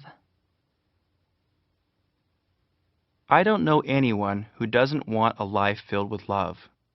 In order for this to happen, the effort must start within us. Rather than waiting for other people to provide the love we desire, we must be a vision and a source of love. We must tap into our own loving kindness in order to set an example for others to follow suit. It has been said that the shortest distance between 2 points is an intention. This is certainly true with regard to a life filled with love. The starting point or foundation of a life filled with love is the desire and commitment to be a source of love. Our attitude, choices, acts of kindness, and willingness to be the first to reach out will take us toward this goal. The next time you find yourself frustrated at the lack of love in your own life or at the lack of love in the world, try an experiment. Forget about the world and other people for a few minutes. Instead, look into your own heart. Can you become a source of greater love? Can you think loving thoughts for yourself and others? Can you extend these loving thoughts outward toward the rest of the world, even to people whom you feel don't deserve it? By opening your heart to the possibility of greater love, and by making yourself a source of love rather than getting love as a top priority, you will be taking an important step in getting the love you desire. You'll also discover something truly remarkable. The more love you give, the more love you will receive. As you put more emphasis on being a loving person, which is something you can control, and less emphasis on receiving love, which is something you can't control, you'll find that you have plenty of love in your life. Soon, you'll discover one of the greatest secrets in the world. Love is its own reward. Realize the power of your own thoughts. If you were to become aware of only one mental dynamic, the most important one to know about would be the relationship between your thinking and the way you feel. It's important to realize that you are constantly thinking. Don't be fooled into believing that you are already aware of this fact. Think for a moment about your breathing. Until this moment, when you were listening to this sentence, you had certainly lost sight of the fact that you were doing it. The truth is, unless you are out of breath, you simply forget that it's occurring. Thinking works in the same way. Because you're always doing it, it's easy to forget that it's happening, and it becomes invisible to you. Unlike breathing, however, forgetting that you are thinking can cause some serious problems in your life, such as unhappiness, anger, inner conflicts, and stress. The reason this is true is that your thinking will always come back to you as a feeling. There is a point-to-point relationship. Try getting angry without first having angry thoughts. Okay, now try feeling stressed out without first having stressful thoughts, or sad without sad thoughts, or jealous without thoughts of jealousy. You can't do it. It's impossible. The truth is, in order to experience a feeling, you must first have a thought that produces that feeling. Unhappiness doesn't and can't exist on its own. Unhappiness is the feeling that accompanies negative thinking about your life. In the absence of that thinking, the unhappiness, or stress, or jealousy can't exist. There is nothing to hold your negative feelings in place other than your own thinking. The next time you're feeling upset, notice your thinking. It will be negative. Remind yourself that it's your thinking that is negative, not your life. This simple awareness will be the first step in putting you back on the path toward happiness. It takes practice, but you can get to the point where you treat your negative thoughts in much the same way you would treat flies at a picnic. You shoo them away and get on with your day. Give up on the idea that more is better. We live in the most affluent culture the world has ever seen. Estimates are that although we have only 6% of the world's population in America, we use almost half of the natural resources. It seems to me that if more were actually better, we would live in the happiest, most satisfied culture of all time. But we don't. Not even close. In fact, we live in one of the most dissatisfied cultures on record. It's not that having a lot of things is bad, wrong, or harmful in and of itself, only that the desire to have more and more and more is insatiable. As long as you think more is better, you'll never be satisfied. As soon as we get something or achieve something, most of us simply go on to the next thing immediately. This squelches our appreciation for life and for our many blessings. I know a man, for example, who bought a beautiful home in a nice area. He was happy until the day after he moved in. Then the thrill was gone. Immediately, he wished he'd bought a bigger, nicer home. His more is better thinking wouldn't allow him to enjoy his new home even for a day. Sadly, he is not unique. To varying degrees, we're all like that. It's gotten to the point that when the Dalai Lama won the Nobel Prize for Peace in 1989, one of the first questions he received from a reporter was, "What's next?" It seems that whatever we do, buy a home or a car, eat a meal, find a partner, purchase some clothes, even win a prestigious honor, it's never enough. The trick in overcoming this insidious tendency is to convince yourself that more isn't better and that the problem doesn't lie in what you don't have, but in the longing for more. Learning to be satisfied doesn't mean you can't, don't, or shouldn't ever want more than you have, only that your happiness isn't contingent on it. You can learn to be happy with what you have by becoming more present moment oriented, by not focusing so much on what you want. As thoughts of what would make your life better enter your mind, gently remind yourself that, even if you got what you think you want, you wouldn't be one bit more satisfied because the same mindset that wants more now would want more then. Develop a new appreciation for the blessings you already enjoy. See your life freshly, as if for the first time. As you develop this new awareness, you'll find that as new possessions or accomplishments enter your life, your level of appreciation will be heightened. An excellent measure of happiness is the differential between what you have and what you want. You can spend your lifetime wanting more, always chasing happiness, or you can simply decide to consciously want less. This latter strategy is infinitely easier and more fulfilling. Keep asking yourself, what's really important? It's easy to get lost and overwhelmed in the chaos, responsibilities, and goals of life. Once overwhelmed, it's tempting to forget about and postpone that which is most near and dear to your heart. I found that it's helpful to keep asking myself, what's really important? As part of my early morning routine, I take a few seconds to ask myself this question. Reminding myself of what's really important helps me keep my priorities straight. It reminds me that, despite my multitude of responsibilities, I have a choice of what is most important in my life and where I put my greatest amount of energy, being available for my wife and children, writing, practicing my inner work, and so forth. Despite the appearance of being overly simplistic, I have found this strategy to be immensely helpful in keeping me on track. When I take a few moments to remind myself of what's really important, I find that I'm more present moment oriented, in less of a hurry, and that being right loses its appeal.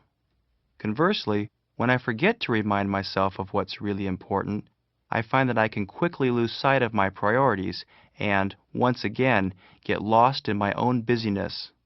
I'll rush out the door, work late, lose my patience, skip my exercise, and do other things that are in conflict with the goals of my life. If you regularly take a minute to check in with yourself, to ask yourself what's really important, you may find that some of the choices you are making are in conflict with your own stated goals. This strategy can help you align your actions with your goals and encourage you to make more conscious, loving decisions. Trust your intuitive heart. How often have you said to yourself, after the fact, I knew I should have done that? How often do you intuitively know something but allow yourself to think yourself out of it? Trusting your intuitive heart means listening to and trusting that quiet inner voice that knows what it is you need to do, what actions need to be taken, or changes need to be made in your life. Many of us don't listen to our intuitive heart for fear that we couldn't possibly know something without thinking it through, or for fear that legitimate answers could possibly be so obvious. We say things to ourselves like, that couldn't possibly be right, or I couldn't possibly do that. And, as soon as we allow our thinking mind to enter into the picture, we think ourselves out of it. We then argue for our limitations, and they become ours. If you can overcome your fear that your intuitive heart will give you incorrect answers, if you can learn to trust it, your life will become the magical adventure it was meant to be. Trusting your intuitive heart is like removing the barriers to enjoyment and wisdom. It's the way to open your eyes and your heart to your greatest source of wisdom and grace. If you're unfamiliar with trusting your intuition, start by setting aside a little quiet time to clear your mind and listen. Ignore and dismiss any habitual, self-defeating thoughts that enter your mind and pay attention only to the calm thoughts that begin to surface. If you find that unusual yet loving thoughts are appearing in your mind, take note of them and take action. If, for example, you get the message to write or call someone you love, go ahead and do it. If your intuitive heart says you need to slow down or take more time for yourself, try to make it happen. If you're reminded of a habit that needs attention, pay attention. You'll find that when your intuition gives you messages and you respond with action, you'll often be rewarded with positive, loving experiences. Start trusting your intuitive heart today, and you'll see a world of difference in your life. Be open to what is. One of the most basic spiritual principles in many philosophies is the idea of opening your heart to what is, instead of insisting that life be a certain way. This idea is so important because much of our internal struggle stems from our desire to control life, to insist that it be different than it actually is. But life isn't always the way we would like it to be. It simply is the way it is. The greater our surrender to the truth of the moment, the greater will be our peace of mind.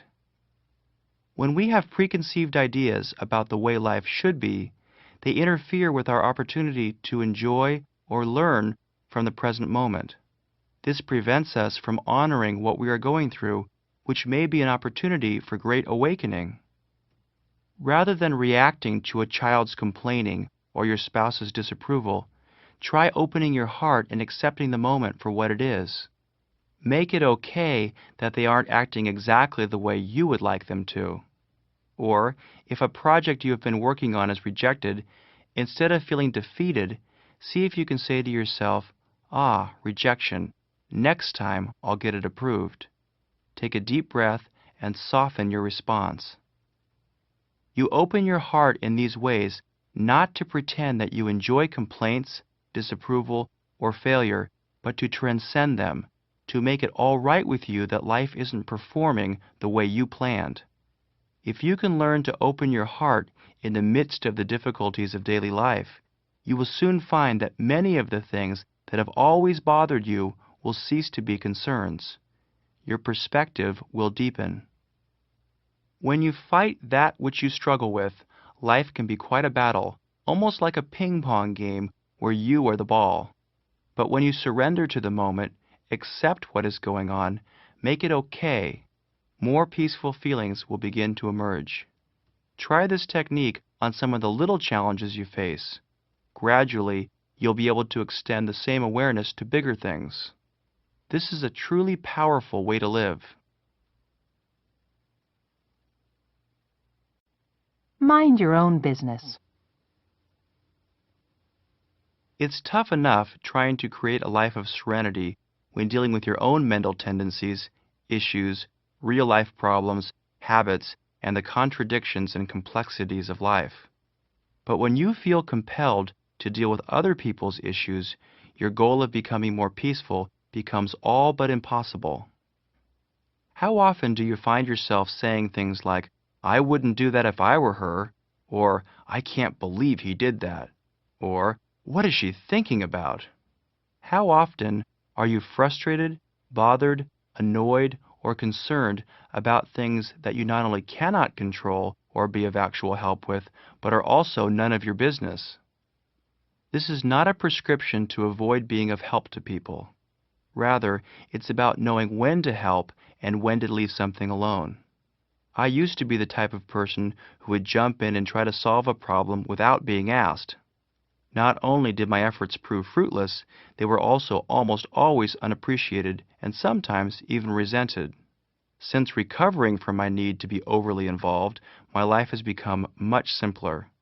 And now that I'm not butting in where I'm not wanted, I'm far more available to be of help when I am asked or truly needed. Minding your own business goes far beyond simply avoiding the temptation to try to solve other people's problems.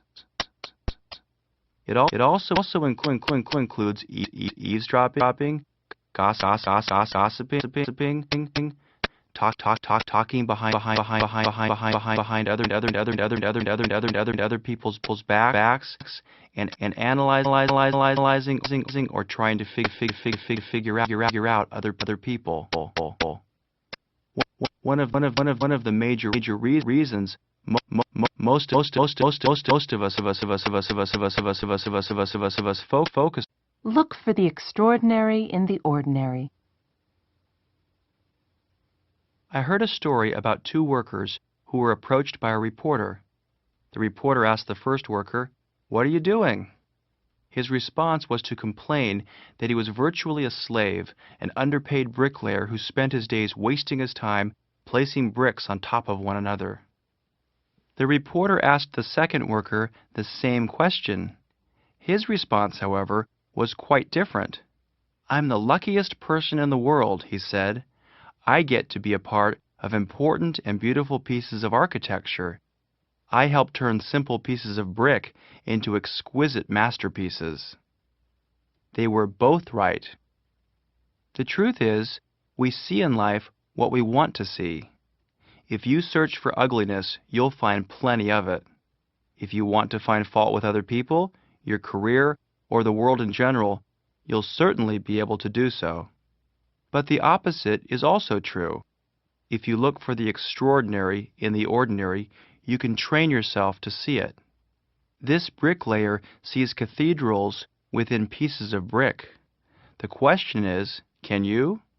Can you see the extraordinary synchronicity that exists in our world, the perfection of the universe in action, the extraordinary beauty of nature, the incredible miracle of human life? To me, it's all a matter of intention. There is so much to be grateful for, so much to be in awe about. Life is precious and extraordinary. Put your attention on this fact, and little, ordinary things will take on a whole new meaning. Schedule time for your inner work. In the field of financial planning, there is a universally accepted principle that it's critical to pay yourself first before you pay your other bills, to think of yourself as a creditor. The rationale for this financial wisdom is that if you wait to put money into savings until after everybody else is paid, there will be nothing left for you.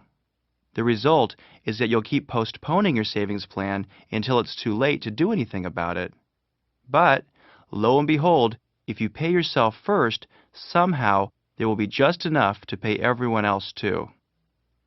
The identical principle is critical to implement into your program of spiritual practice.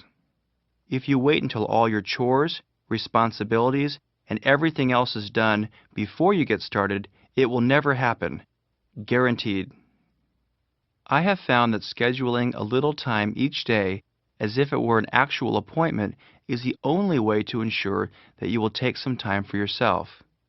You might become an early riser, for example, and schedule 1 hour that is reserved for reading, praying, reflecting, meditating, yoga, exercise, or however you want to use the time. How you choose to use the time is up to you. The important thing is that you do schedule the time and that you stick to it. I had a client who actually hired a babysitter on a regular basis to ensure that she had the chance to do the things she felt she needed to do. Today, more than a year later, her efforts have paid enormous dividends. She's happier than she ever thought possible. She told me that there was a time that she never would have imagined hiring a babysitter to ensure this type of quality time for herself. Now that she has done it, she can't imagine not doing it. If you set your mind to it, you can find the time you need. Live this day as if it were your last. It might be. When are you going to die? In 50 years? 20? 10? 5?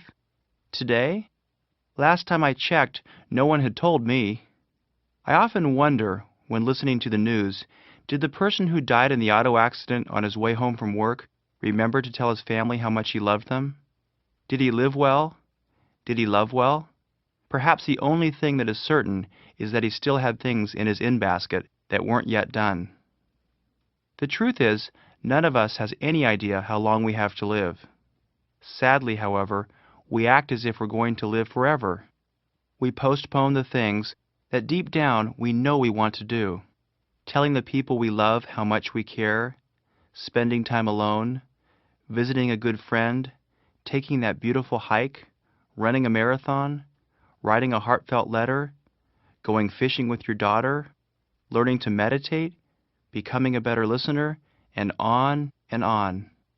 We come up with elaborate and sophisticated rationales to justify our actions and end up spending most of our time and energy doing things that aren't all that important. we argue for our limitations, and they become our limitations. I felt it appropriate to end this audiobook by suggesting that you live each day as if it were your last on this earth. I suggest this not as a prescription to be reckless or to abandon your responsibilities, but to remind you of how precious life really is. A friend of mine once said, "Life is too important to take too seriously." 10 years later, I know he was right. I hope this audiobook has been and will continue to be helpful to you. Please don't forget the most basic strategy of all. Don't sweat the small stuff. I will end this audiobook by sincerely saying that I wish you well. Treasure yourself.